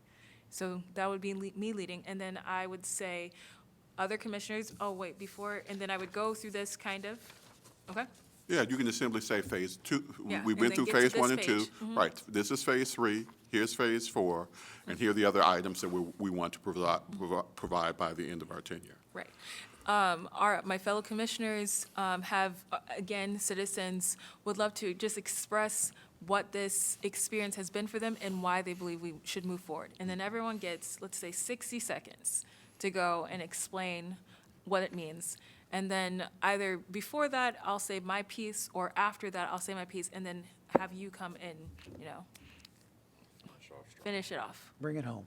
All right. Are we all on the same page with that? That seems Yeah. like more than enough time. Sounds good. And I want to recognize Commissioner Lubna Mohammed. I know that you're new, and this is a lot of different information. We can meet Yeah. at some point before Tuesday, or just to talk about, a couple of us, or just me and you, just to talk about everything that's going on with the commission. So I hope you don't feel too lost, but I know that you're here. So, Yeah, I'm trying to catch up. yeah. Yeah, I need to sit with someone so I can understand more. Yes, and we'll, I'll reach out to you after this so that we can set up some time to meet. Okay, to meet with the mayor is gonna be when? We'll have to meet afterwards to give you that information. We don't have the information Okay, yet. I should meet with you next week?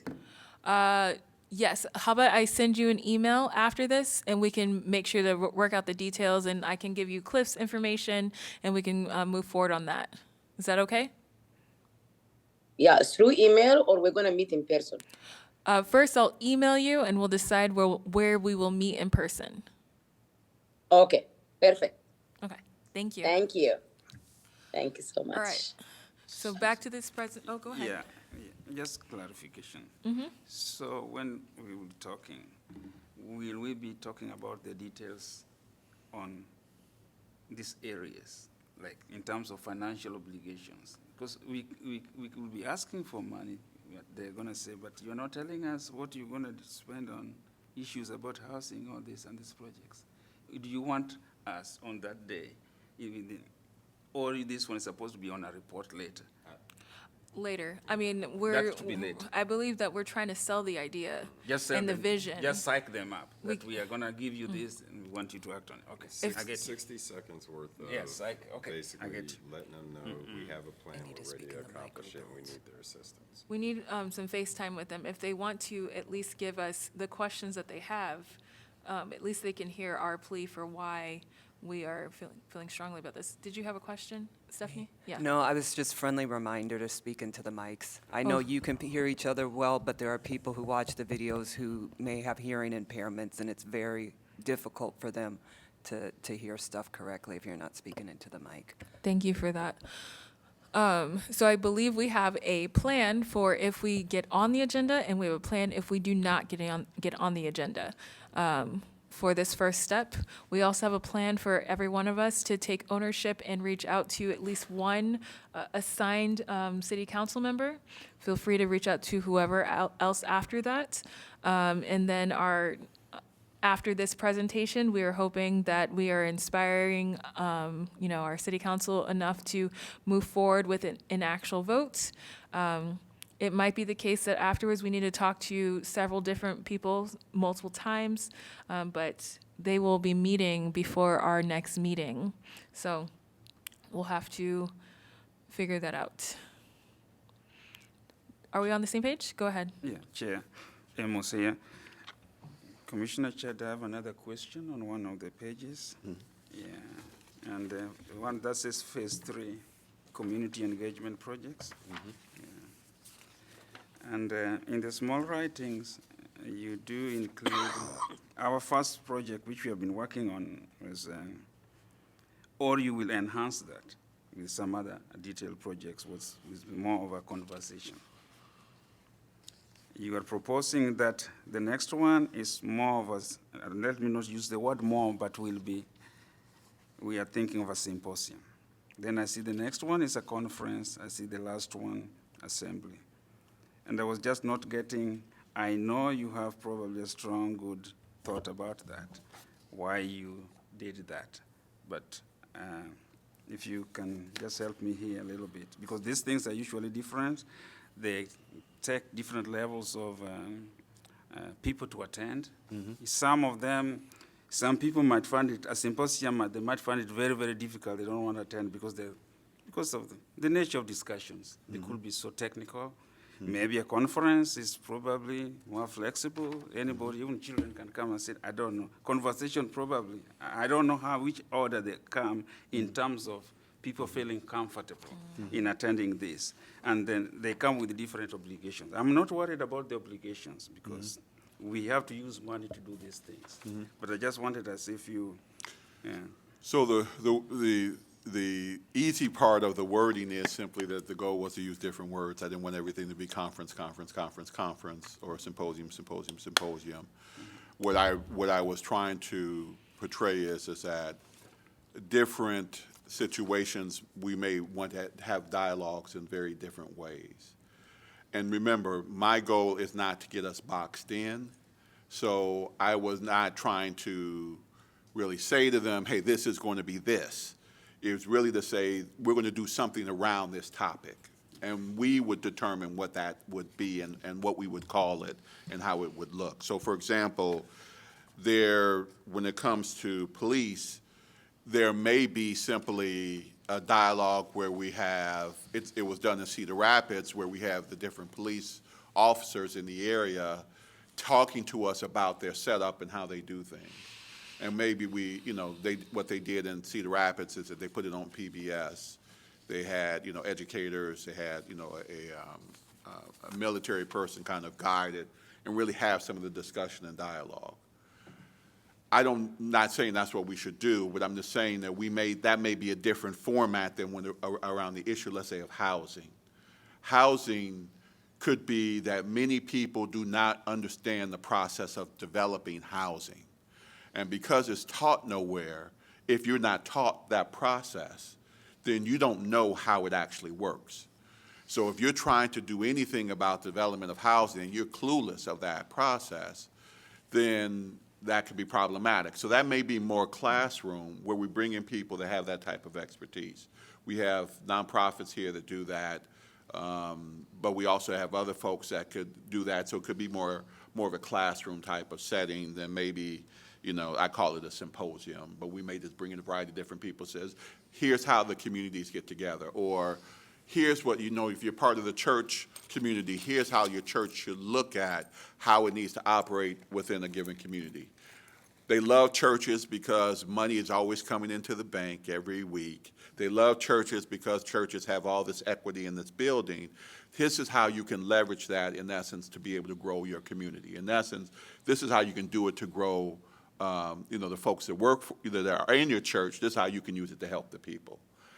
I don't know what those things are. I just I wanted different terminology just so that they understood it wasn't always going to be the same thing or the same solution. I don't want them to hold us to any specific way, so I want to keep it very vague and not be able to say it's this or it's that.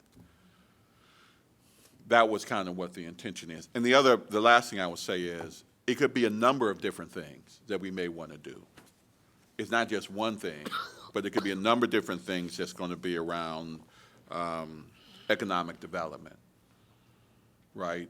We could, easily partner with the city to do X, Y, Z. They have a policy. Their policy is very restrictive because it requires you to do A, B, C, D, E, and F. We could say that this policy should be changed because it's not that the problem is with how the policy is written, it's how the policy is executed. And because of the way it's executed, we want you to change the way it's executed. And then we can then have that type of dialogue and talk about how this is done versus doing it a different way. So the goal was to leave it broad. Yeah, I get you. I think I get you because you are just giving us a degree of freedom in terms of the types of hearings. Generally here they're like hearings. That's the word we commonly use. But they could take different formats, and which we'll need. Maybe in housing we can hold 3 hearings, one for people of this type, one for people of this type, whatever. And I get that, yeah. I was just worried that a council member might be saying, are we playing with their heads or not? Yeah, we are not very clear. And I don't know if that's some of the problems they're facing. So, and I see that you do not want to make it very detailed because it push us into like wearing one jacket or getting into a hole. But it doesn't hurt.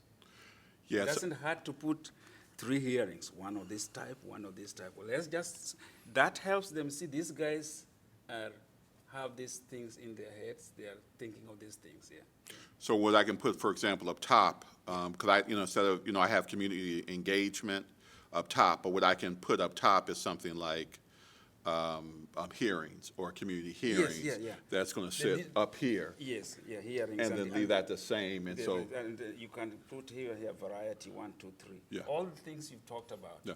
are genuine, and we can do that because they contribute value to our discussion. Gotcha. We just help them here, Yeah. and here we help them here, 1, 2, 3, or 1, 2.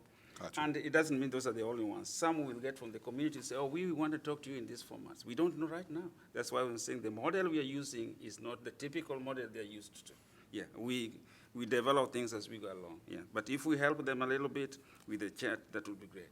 I will put that in. Yeah, and it doesn't even hurt to say that, okay, we were playing with these words in here because we are also struggle with the type of gatherings we are going to have. We have learned some lessons that this type of gatherings don't work very well. This does work. So that's what I wanted.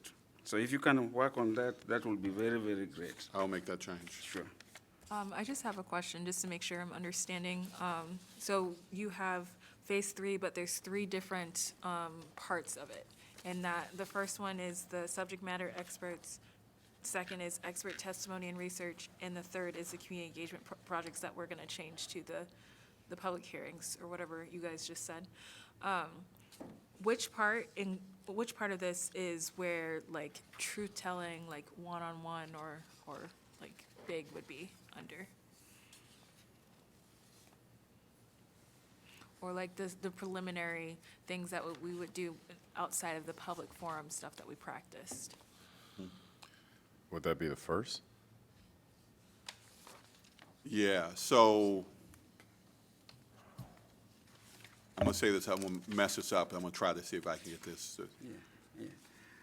Many people are subject matter experts, even when it comes to their own experiences of dealing with certain things. Okay. But they see it from that perspective. So if I own a house, I see it from the perspective of a homeowner. But there's someone else that may see it from a perspective of you know, a developer and a builder, and someone else may see it from a different, so they're looking through different lenses at the exact same thing. What my hope is to get a 360-degree, or as close to a 360-degree view of how people look at that one thing differently. And then, once you have a good sense of that, then you can start then focusing on building your truth-telling. So a part of it is you're doing it all at the same time. It's kind of you're changing the tire on a kind of a moving bicycle. But the other part is that once you've spent all of this time, you'll start realizing, like I said, this is where the problem is. We don't have enough tires, or this is where the problem is. We don't have any air pumps to pump up the tires. And then you start building the whole truth-telling around that given topic for the public. So we will get closer, once we listen to everybody, we'll get closer to what we believe a problem that we can solve, and then that's what we, in essence, want to present to the public. Thank you for that clarification. So, can that be part of, let me see if I got the right page. What we just talked about, can that be the truth-telling? Because these words are very, very important to the public. They have been used to a certain language that we have been using. And when we lose that language, then they get confused. So in whatever we are doing, they want to see that, like you said, as part of the conversation, there's a truth-telling component of it in each area here. So, so if you go back to the initial presentation where we talked about kind of the fourth phase, and it has, under the developing our story, it has the concept of community truth-telling. You So- see that? In phase 4? Yes. Yeah. So that is where we're still, where it is the it is the truth-telling portion, but it's the portion that helps us educate on where we ultimately identify a core problem is that we want to help solve.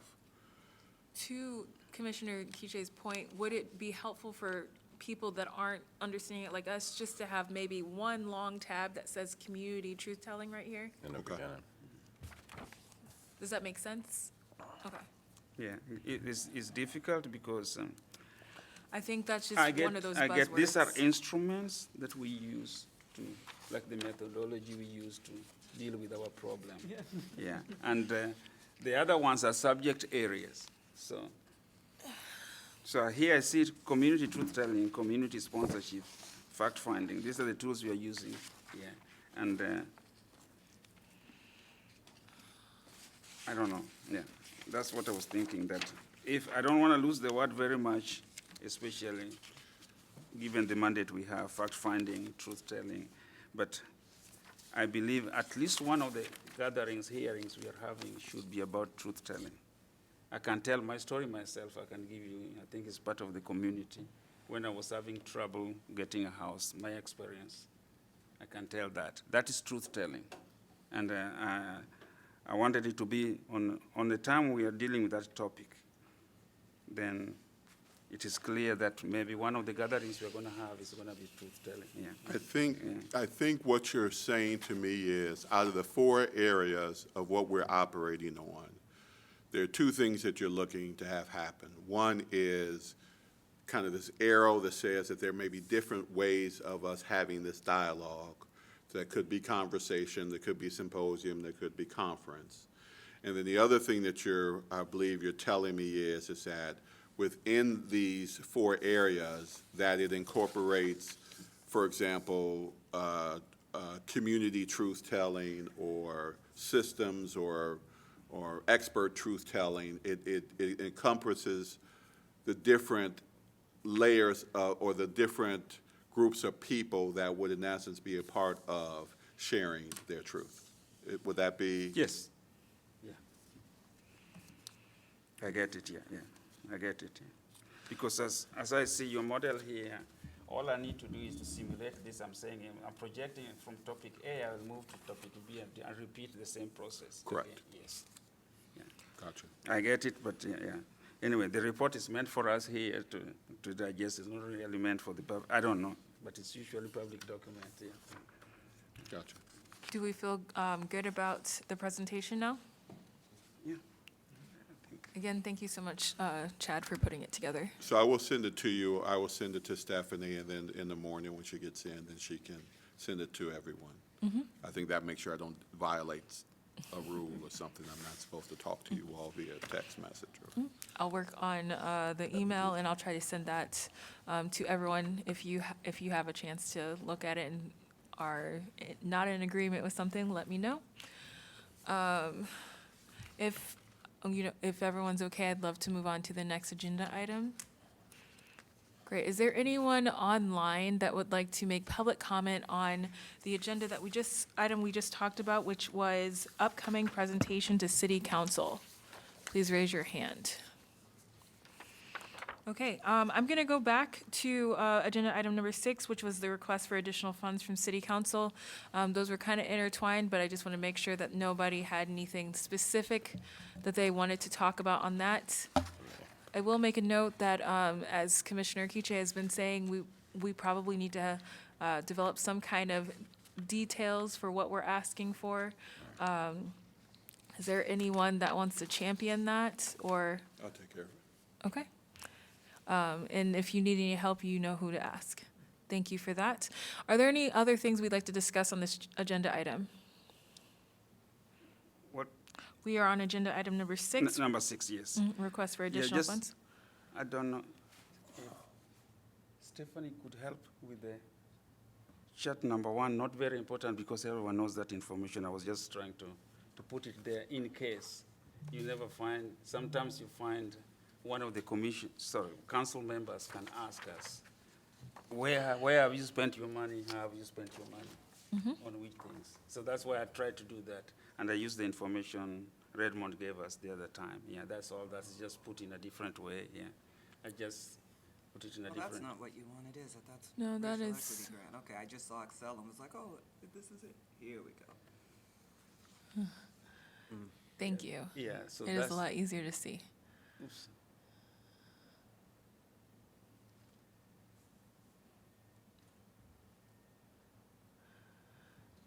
Was there something specific that you wanted to put our attention to? Yeah, the area wanted, the reason I was just saying, why is it important? Yeah. Hold on. Yes, but I think you can see, the reason I was just putting it here to help us know where our spendings go and how much we've spent. We need to report to them that, okay, we have used all our resources. Right now, unless we even get the additional 10,000 for our operations, we are stuck. And we can't do any other project at all, because we are stuck. We are only getting 10,000 after phase 1, phase 2, and you see we have used all that. Yeah, we are stuck now. So we need additional funding. And also to tell them which areas much of our spendings are going to, and that one I leave to the commission members to see whether they think we are not being efficient in the way we use our money or not, but I don't think it's an issue. That is a long period of time since 2020. 23. 2023, yeah, that's a long period of time. So a whole year, almost a whole year, and that's what we spent. So This is a good perspective. So the other reason why I put that is because in the next chart, that is the information I use to put in rough budget or estimate in what we expect to use, rough, or maybe monthly on a specific area. So this was all that was used in area A, that is public safety. Mainly it went to public safety, I think so, and training. That's why it is double 20,000. So we're just saying that, well, if now we are already trained, we are not going to need 22,000 to work on housing. We are only going to need maybe half of that, if we can, or more. So I put in around 9,000 for that. If you see the yellow orange box there. You put this together? Me? Did you put together that proposal? Yeah, these things? Okay, Yes, yeah. just making sure I understood Yes. that. Yeah. Okay. Yeah. So you can see the little boxes, colored boxes, we have, I mean, at the moment I have 3 areas, which we can adjust accordingly as we wish. Yeah. And you can see that for every area, like housing, we have some certain amount there. Maybe 60, the first one, 60. I can't read very well. Yeah, you see the bottom, you see the totals in there, they all add up to 250. But we can make a lot of adjustments here to fit our original request of January that we had earlier. And we're just saying that at the moment we are proposing hearings, and you can see the column, the second column of hearings, I say, the first one, we might need 2 more hearings or 1. The other's gonna need 3, roughly, but we can change them to 4 hearings in each area. The conferences he was talking about, the dialogues he was talking about, the committee, whatever, those are different things that will require money. And we require rentals, we require those. So that those are the projected expenditures I was putting there. And I try to fit that to what we proposed earlier, which is 250,000. But this is just a start, because this is, I believe, is one area there that they might be saying, we don't see how you, whatever, gonna use the money. I do not specify the specific projects there because of the reasons we just talked about before. But what I'm saying is that at the moment, the 250 we have, we think we can use this on this area, this on these areas. Yeah, you know, this community projects. You see, everyone has got every color there has got a community project underneath it. And so, I don't know. Maybe when we are doing the detailed report, I was thinking we need something like this to support our model. Give them something to work on, I guess. Yeah, we can manipulate it if there are other ideas using the budget of 250, so that if there are additional projects we're thinking of that are major areas, we can put in. Then I think it helps them see our plan. It helps them see the expenditures we are thinking of, why we are requesting that, even though we don't tell them exactly which project we're going to have on housing. But it tells them that in the beginning, the initial projects might cost maybe 50,000. But we know this, out of the 1 million, we still have some money out of it. I think 400 plus 250 is just 650. Yeah, so those additional ones are the ones that we just need something like a seed grant, or not a seed grant, a seed money to start a project on something to see how it is working very quickly. That's the idea. That's why I put in this to help us a little bit. But I believe it is supplementing our model. It works behind the model. It's the financial part. Yeah. You will tell the story. Then we can have this to accompany to the report. Yeah. Yeah. If they ask you a question, how much have you spent? It is easy for you to see. We have spent about 22,000. I think we all can appreciate that having a detailed budget is going to be helpful. I was going to say that I appreciate you putting this together, and maybe we need to discuss further what our plans are, because this is not what I thought we were talking about the last time we were together. But it is a good start to what things expense-wise could look like. This is very ambitious, doing a hearing every month for in the next couple months. That's my thoughts right now. Commissioner Simmons, what were you going to say? Well, I love the concept. I think Yes. the concept is brilliant. What I would say is that I would love to work with you on it, because there's a couple of things I would want you to add. Like, I want there, for example, we talked about someone writing, right? Writing our final thing. Well, we want to include that right in there.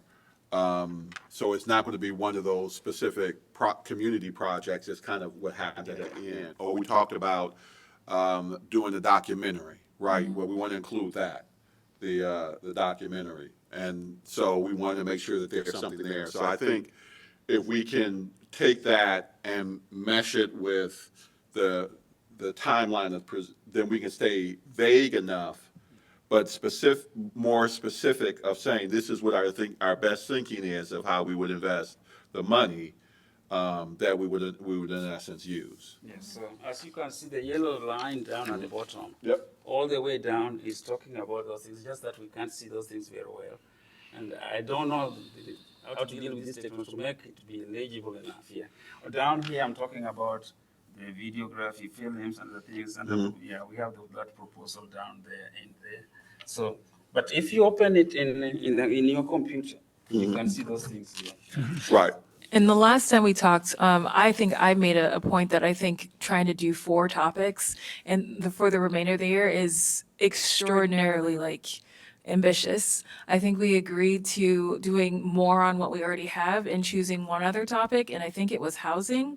And with the caveat that we would put in our recommendations that we do understand that these other topics are important, if not, and there are more, but we just don't have enough time, and that's why an argument to move forward. I don't want to prevent people from coming and doing any truth telling or anything, but what we would focus on, I think we have time to do one other topic well. I think this is the same argument that Kearns and West had when they asked us, do we want to do all 3 or 4 of them in 3 months or try to do one? And I think we learned that there was still a lot of things left out of that. So, I mean, I'm open to however we want to do it, but we're already almost in June, so we would just have to move things around and see what it looks like. I know that we last talked about community engagement pieces, like using the circles as a way to gather, going to community events, and really just being in the community. I guess the way I envision our plan is a little more intertwined.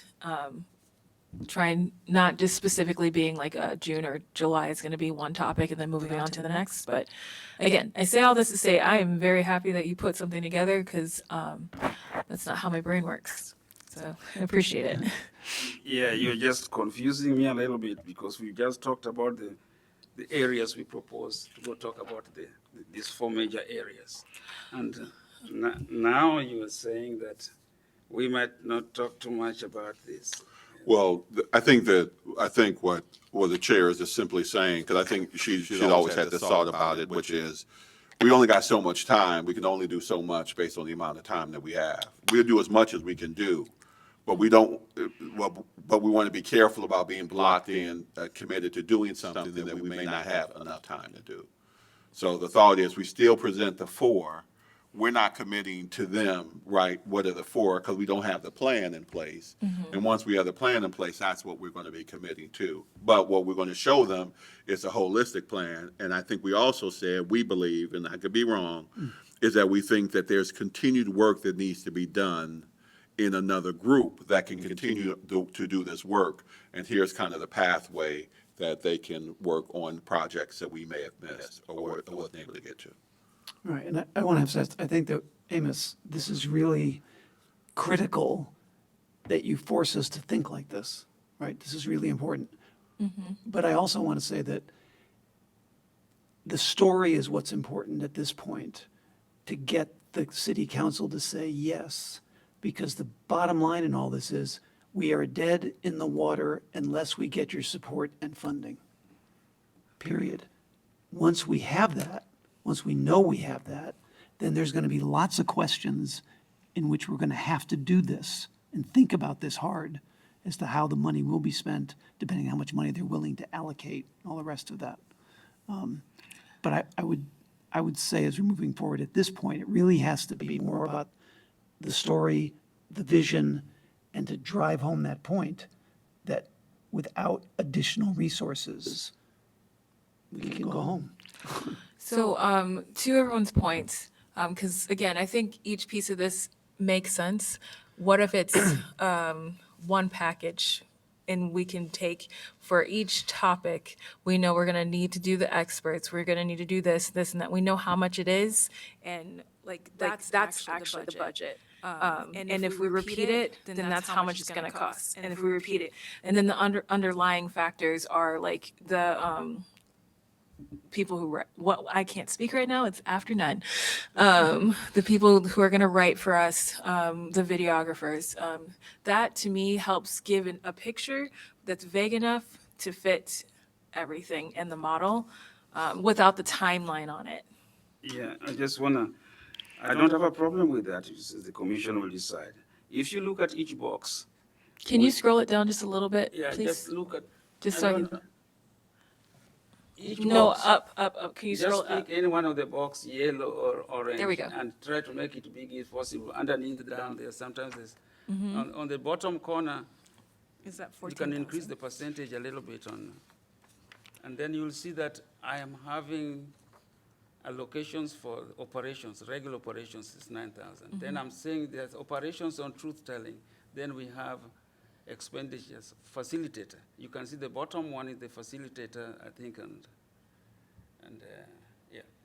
So we can take housing only, but we have not discussed all the things we want to do in housing. We don't know, because we don't know the issues people have out there. So how do you make a budget on But the details of housing issues? But I think we can, because we know that we need to get more information, and we know that that's going to cost money. We know that people enjoyed being able to have the opportunity to sit in a circle to learn more about everyone, and we know how much that would cost to provide that type of event.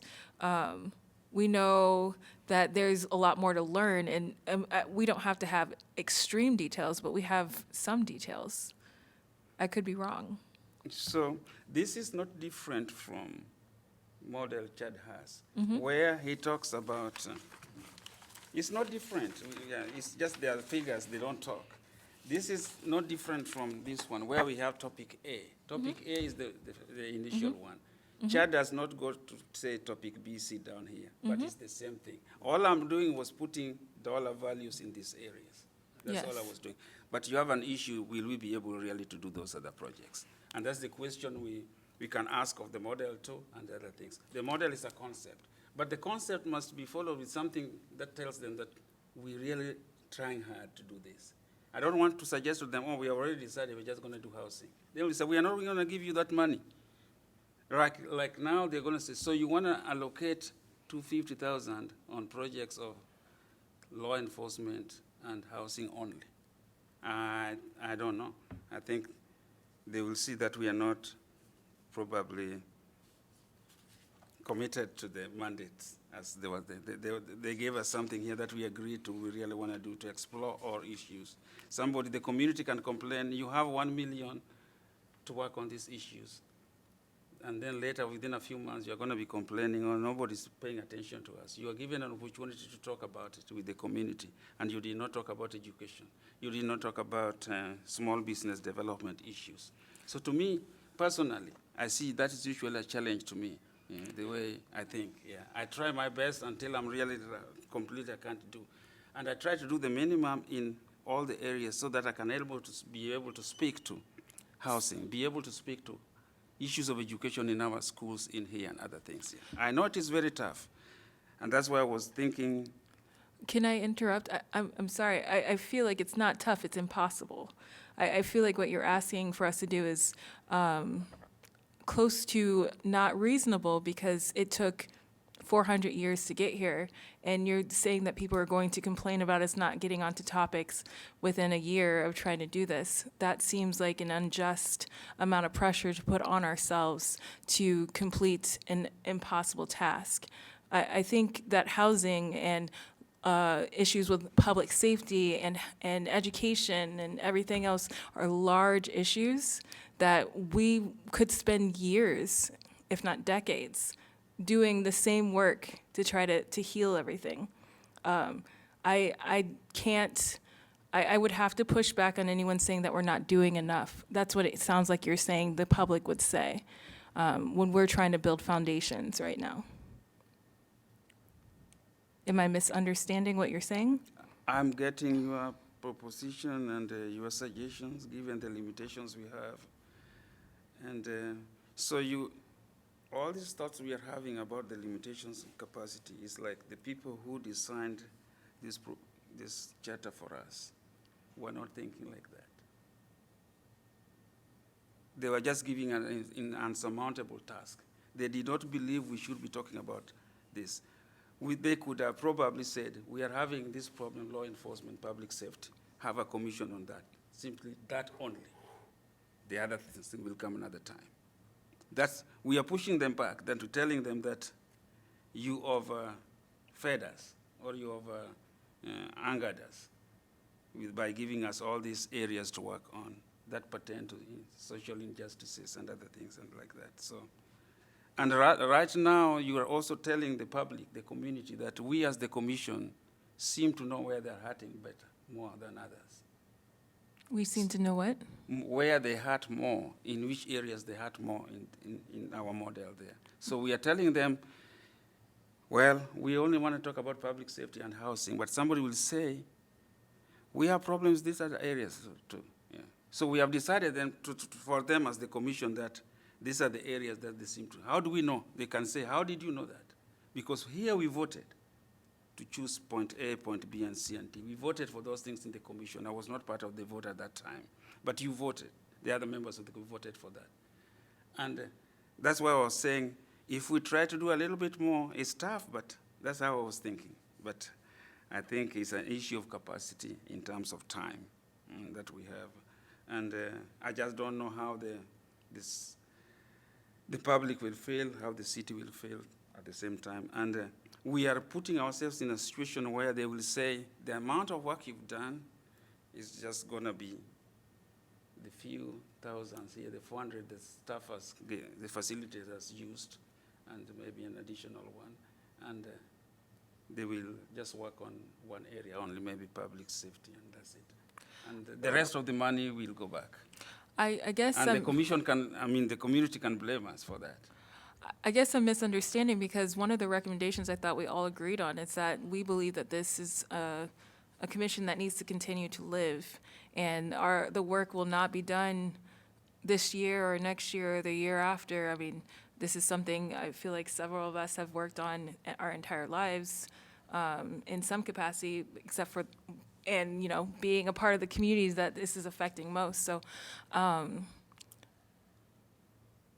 don't know. I guess, Commissioner Akichi, I'm not saying like that. Well, I am saying I don't think that we can do all of this in 6 months. Several times throughout our 7 phase, people said that it was too much. What I'm looking at right now is doing the same thing in half the time, quadrupled. I just don't see how that makes sense. And now, of course, we can be ambitious. I'm hoping that we're going to use the community even more so to do what we need to get done. And I want to see this to live on. I don't believe that when we turn in our report that everything is over and done. But I think sometimes you have to put all eggs in one basket to give the best you can to move forward. But that doesn't mean you forget about everything else. It just means that you're paving the way to make that model to move forward so that we can copy and paste, tweak in between. So We have a long fight ahead, and pace, we have to pace ourselves. That helps. Right, and I think we also have to recognize that we need relatively clear success. So the only way we'll have a relatively clear success is if I believe that we can recognize what our capacity limitations are and focus on 1 or 2 areas so that we can clearly show how you move forward. Because to build off of what Chastity just said, this can't be just a 1-year project or a 4-year project. This is an ongoing thing, and that's what will be successful, as we demonstrate to the city council that, look, with respect to policing and safety and housing, we've shown the way. Now, let's keep going. And the reason I think all of them are in the way Chad has laid it out is that, again, not to hamstring us, not to bind us to any particular thing, because we could find out 2 months from now, wow, there are some great experts in another area, and maybe we can take advantage of that. So that's why I still come back to, we need to focus on the story, the big picture. We know we need additional funding. We can't do anything without it, and we just need to convince the city council that we're right. Building momentum off of many battles won. Small. That's all. But not that it's being forgotten. Not at all. we definitely need more community input on things.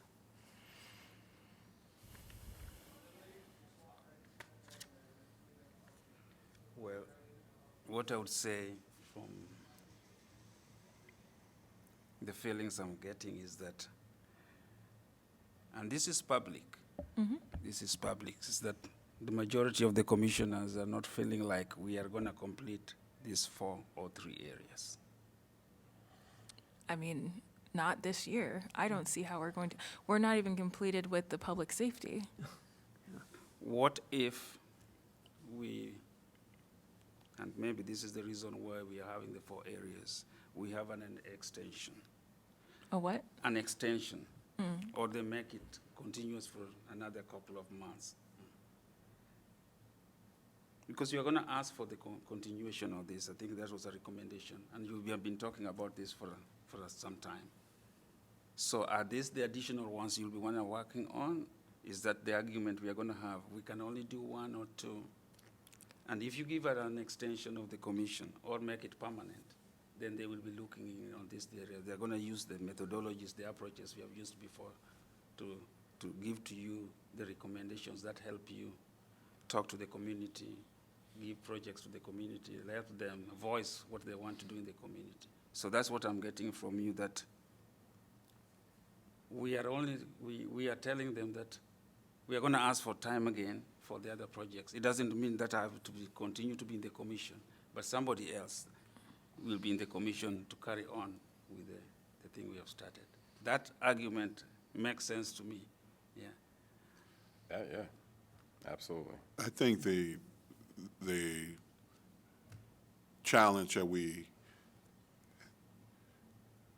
faced a lot of challenges, and I think the first part of the challenge was finding a cohesive group that was willing to be able to move forward.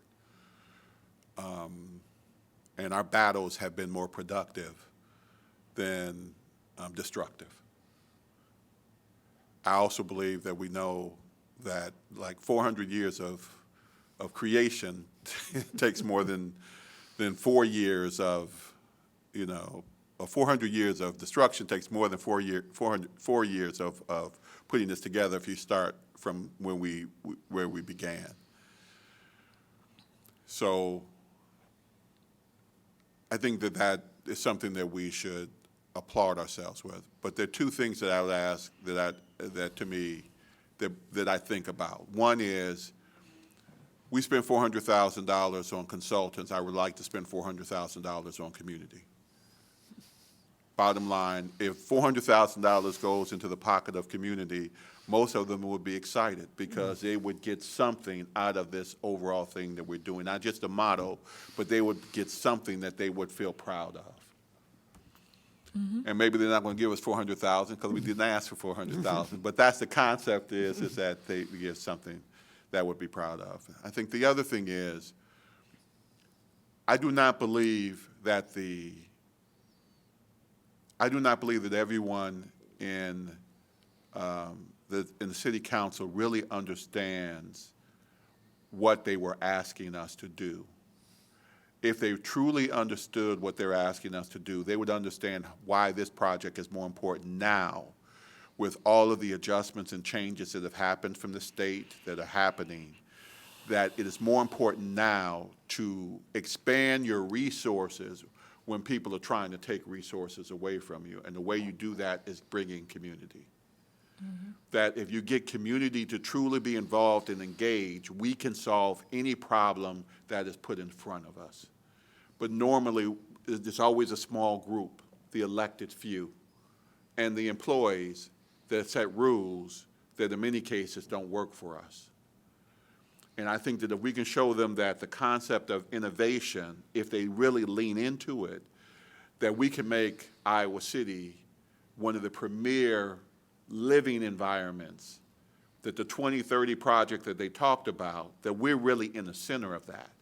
Because everything that they're talking about is dreaming of what it should look like. What we're doing is we're engaging the community to make what they want to have happen actually happen. That's, to me, the only way that we can be successful in this. Invest in the community and show them that we believe in them because we are them. And then make sure that, again, that we're able to use innovation to create things that traditionally have been very difficult for us to create. The model what you're putting together is something that flows because it says, once you give us the okay about us moving forward with the money, we will be responsible. We will be respectful. We will use our community's money in such a way that makes sense, that we have a plan. Now, we can't get it all done, but if you understand what we're doing, you'll understand what we're doing is something that should continue to move forward in the future. To me, that's the most precious gift that we have the ability to give the city of Iowa City. That community matters, and people can solve problems that community has. So I love what you've done. I will be part of what the commission decides to do and contribute to the best of my knowledge. And so in the presentation, the commission will decide how much of that is, Oh, we're not going to put this in the Tuesday presentation. not on the Tuesday presentation, Okay. in the report. Yeah, where asking for the budget. Yes. Yes. When we follow up. Yeah, that's- I think we'll have at least one other meeting so that we're all on the same page. The same page. So Good. I appreciate you bringing that up. That is important stuff. And I think we all have the same mission, just different approaches. Agreed. It is almost 9:30. Does anyone else have any other things they want to talk about as far as, where are we at? Are we on number 6 right now still? The request for additional funds. I think we're done with that. I think I have an issue. On which one? No, in the same agenda? No, Same agenda item, or I can move on? you can move on. Okay. Does anyone, if there's anyone online that would like to comment, make public comment on our last agenda item for request for additional funds from City Council, please raise your hand. Okay. I'm going to move into next steps for Phase 3 and 4. I think we've done a lot of talking about some things. One of the thoughts, low-hanging fruits, I think if some of us wanted to do now, we could, some of us could go to the farmers markets. The diversity markets are coming up. Again, this is time and energy from all of us, so not expecting everyone to do this, but just looking at those different things. I was thinking about, is that the right demographic? We've been talking about that we want to go to churches. So I think we really need to, in the meantime, really decide who's going to contact who and put meetings together or whatever is reasonable. The last thing I will say, I'm sure everyone saw the email, but there is a woman who reached out and said that she would be willing to dedicate 15 hours a week of volunteer service to us, which I've been texting her, and I'll reach out to her to see what that could look like. If you have specific ideas of what you think that could look like, I'm really thinking more of the logistics behind the scenes stuff, and maybe going out and helping us find volunteers or things like that. So those are the 2 things I can think of for next steps. Any, I have a couple people who might volunteer as well. I think I can get a few people that are interested. any other thoughts on next steps? Or do we, I mean, we have a lot to focus on for Tuesday and hopefully getting, the dollars to make this happen. When is the Arts Festival? It should be the first weekend of June, I believe. The 2nd and 3rd. So when I was thinking about all these different events, my question is that the target audience? Because unfortunately, it can still be a little segregated here. So, if I can be politically correct. We could spend time putting information out there or reaching out to those people, seeing if we can get to those events. But I think definitely the diversity market. The Arts Festival, definitely. You think the Arts Festival? Absolutely. Okay. That's the majority of the city right there. But is that the target audience? Because the people I know don't go to that. Maybe. It's I would say definitely the diversity market, but the Arts Festival, we want to get as many people as we can, and I understand what you mean. So if we want, it might be too late to get on that. I don't know if Stephanie or Redmond know what the process is to even approach someone to be a part of the arts festival. I mean, we can also just walk around Have some, and yeah. flyer or talk to people. that- or wearing our table, shirts. I don't know, yeah, shirts. If we get a table, I'm saying it might be too late to get a table. Yeah. So it just depends. I was thinking something like, even if you don't do the arts festival, and I can understand where you're coming from the arts festival. I'm a collector, I like art, so, but I mean, but I get love it. going to it too. No, I get it. But even something like, the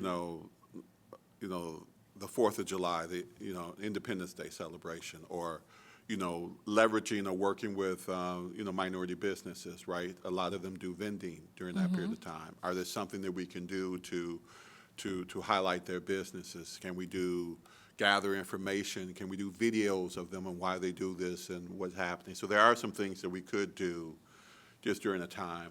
And maybe, again, we have a month to plan for it, so maybe that would be something that would give us time, right? More than a month, maybe a month and a half to be able to plan for it. So if we can, and this is from me, prayerful, and we get what we need to be able to move forward, then we can then talk about what are those specific events that we want to hit. So maybe we can just come up with kind of our list of items. So like you said, the diversity, a market, Arts Fest. Arts Fest, Juneteenth, I was gonna say Juneteenth Pride, seems like, stuff of that nature we can ultimately hit and then target. And so with those different things coming up, I want to also be thoughtful of our time. I don't necessarily believe that we always have to be there, but maybe at least one of us and some of the many people that came to our events can join us in that. Or the person who said that she might be able to volunteer and just to help get the word out, so we're not spreading ourselves too thin, so that we can, have the right capacity, enough capacity to do the work that needs to get done. Because there's going to be a lot of things going on as summer. But for example, right, there's always, the T-shirts that they sell during, we can work with some of the arts and we can put, our logo on the T-shirts and make a deal with them so that the T-shirts sell for less. Yeah. So now we can have people walk around with T-shirts during the summer that say, I mean, so the stuff of that nature that we can get to, that our presence can be made, because everyone's walking around with our logo on it. So I think it would be worth, us talking offline again, whoever is interested in this, to just kind of come up with a game plan with what that could look like before June, whatever that day is that we have our meeting, the first Thursday. I can reach out and see who's interested in having that discussion. It doesn't have to be in person, but if you want to meet in person, we can. If you have ideas but aren't able to meet, email them to Stephanie and she can forward it to us. I will reach out to people that I know that are a part of some of these things and see what it takes to get on some of that. Just really trying to focus on how can we spread the work and work smarter, not harder, especially without all the support that we had for the other events that we did. So And just all those things, we need some money to print pens, T-shirts, and all this. And you could see that from the chat. I still have a bag of the shirts that we have. Yeah, so That's true. yeah, in all this, how much? So it's like we need a meeting or a way to decide on all these events. What do we want to put out there? Yeah, is it going to be T-shirts for kids or whatever? Yeah. But I think we could come up with, to me, our June meeting, our first meeting is a master plan of what the rest of our, Yeah. at least the next 3 months looks like. Yes, that is a great idea. So again, anyone that's available to meet next week, the week after, I will be out of the state, but willing to start the framework for what that could look like. And hopefully by that first meeting in June, we can talk about the things that we can do without dollars and what we need dollars for. Just a quick question to Redmond. As of right now, we have zero budget. If we said that we needed some pens and some shirts, we can't ask the city manager to buy any of that, or? You can always ask, yeah. Okay, It's so, just the earlier commitment is gone, right? okay, Yeah, but you can still ask, and there's still incidentals that the staff can provide too, so. okay. The earlier commitment?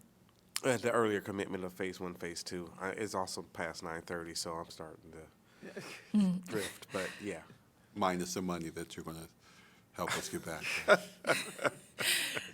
Thank you for putting that back in there, I guess. It is 9:30. Does anyone else have any other thoughts for next step phase 2? I will, on top of the other stuff we talked about, send some emails tonight or in the morning. Yeah, still, I have a question on the volunteer person, Kathy. I think her name is Kathy Fitzpatrick. And I know believe you're she's on- suggesting you were going to talk to her, but I wanted us, as a commission, to take this very serious, because this is where we're having a lot of problems. Yeah, and see, given her resume, what she told us she can do, I think everyone got that email.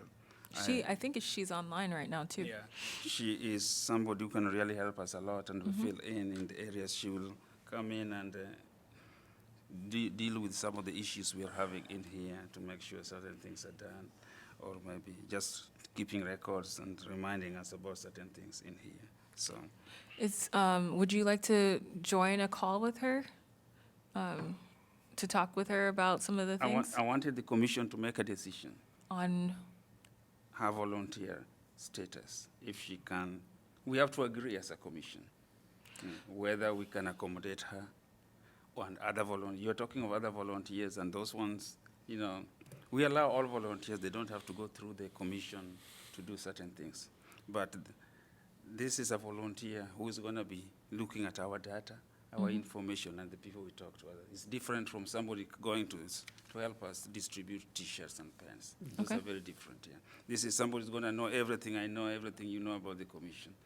Yeah. So, as a commission, I wanted us to make a decision, a clear decision on that. as I said, I haven't actually spoken to her yet, but if you feel like there's, that we need to discuss on whether or not we would like to have a volunteer in that capacity, that's fine. What does everyone else think? Let's Zoom that. Huh? Zoom meeting that? Can we do that? With her? Yeah. Yeah, only 4 of us can attend. That's fine. We get a Zoom meeting and we can all sit back and talk, and if need be, only 4 at a time, but we can mix it up on whomever, make it a little bit easier. Can you see if she's still online for me, please? Kathy, is your hand raised? Someone's hand is raised. If it's Yeah, okay with so- her, is it okay if she just speaks? Since it's we're all okay. together right now? Yes. Yeah, we can talk about Hi, that. Kathy. If Would it's you public. like to, welcome to our meeting. There's a few questions about how you could possibly volunteer for us. I think you've been promoted. If you want to unmute yourself. We cannot hear you. I see that you muted and unmuted yourself, but for some reason, we're still not able to hear you.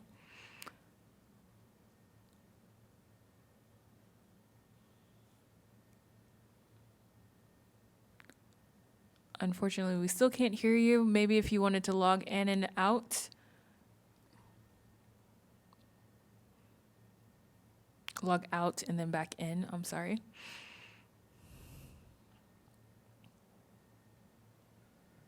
Let's see. Now we can hear you. You can? Yes. Okay, yep, I see a green light now. I'm not sure what I did, but, so yeah, I'm more than happy to help out any way I can. I know you guys I've been kind of following the meetings, and I feel bad that you guys are putting in so much effort and you're not getting a lot of support. So, I'm retired, so I've got time. So I have some skills, so whatever you think is appropriate or needed, I'm happy to do what I can. Thank you, Kathy. I know Commissioner Quiche, you might have had a question. Since we're all together, this is an opportunity for us to all talk to her in person. Is there anything specifically that comes to mind? I know it's impromptu. Yeah, it's impromptu, and I don't want it to look like an interview, but Well, it is. yeah, you gave us. I wasn't. Yeah, you gave us a lot of information on the things that you have been able to do regarding logistics, on data, and we are having a problem with doing our reporting. Is this something you can help with so that we start with you on, we have worked on public safety, we have some information, Is that an area you can, a project you can start for us? Start writing a report? I'm not sure. When you- you say reporting, I don't exactly know what that means. Are you I mean, ask- I can work a spreadsheet. I write pretty well. But I don't know exactly what you mean by reporting. Yeah, I mean, writing a report. Yeah. That, So- or a draft. Yeah, drafting a report that we can look at some stage. And Based off of looking at what Kathy had submitted to us, I was thinking of someone more as a project manager or someone that can help with some of the logistics. If we have an event, maybe Kathy, you could help us secure the location or things Sure. that Yep. that Stephanie and her team are wouldn't have as much time for that our facilitator team was able to do. I mean, if you do have expertise and would be willing to work on the final report and recommendation that I believe Commissioner Kiche is talking about, that is a larger task that I think is part of the dollars we're trying to get from the city to pay Right. for. I can definitely help set up meetings and events and make phone calls, anything, organize things. Like I say, I'm familiar with spreadsheets. I can do PowerPoints, whatever, but any of those sort of organizational things I can help with.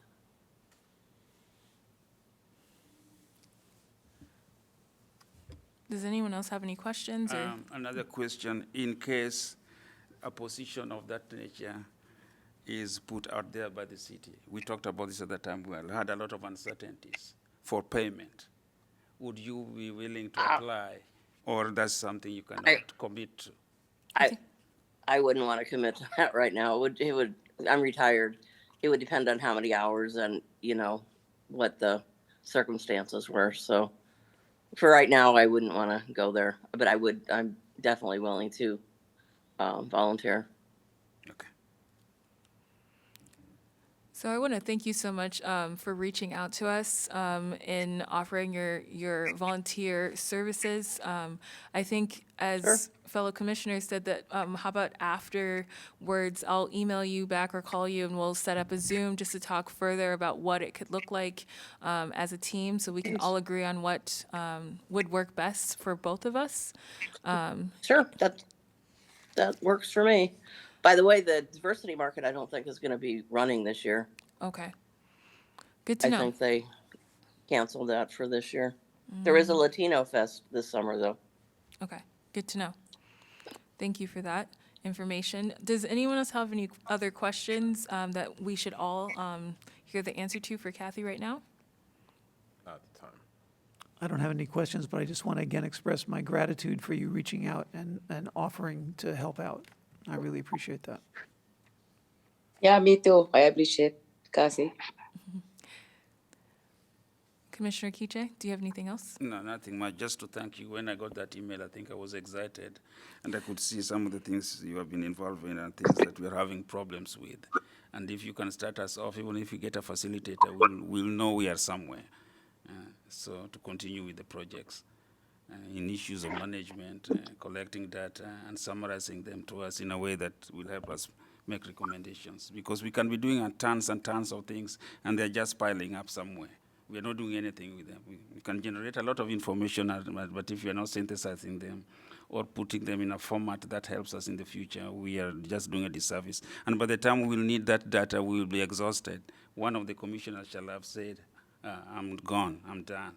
And I don't want that to happen. So I really appreciate you identifying the problems we are having.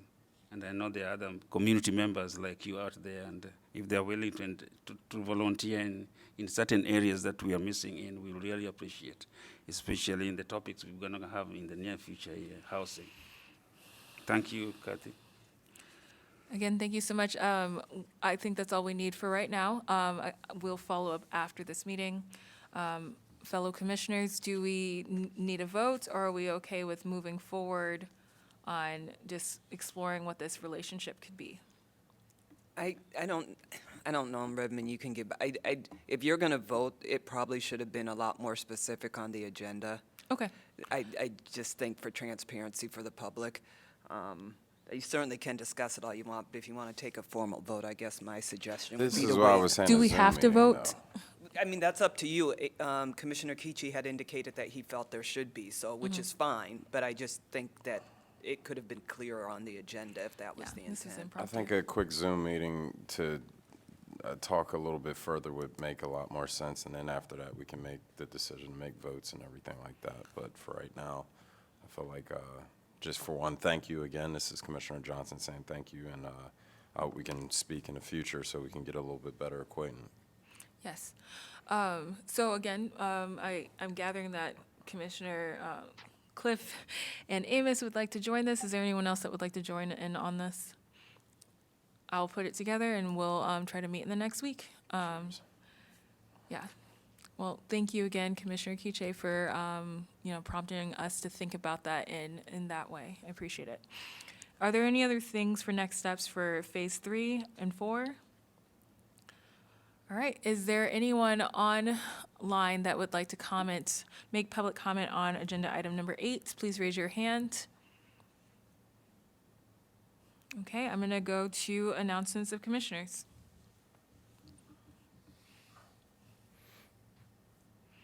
Announcements of staff.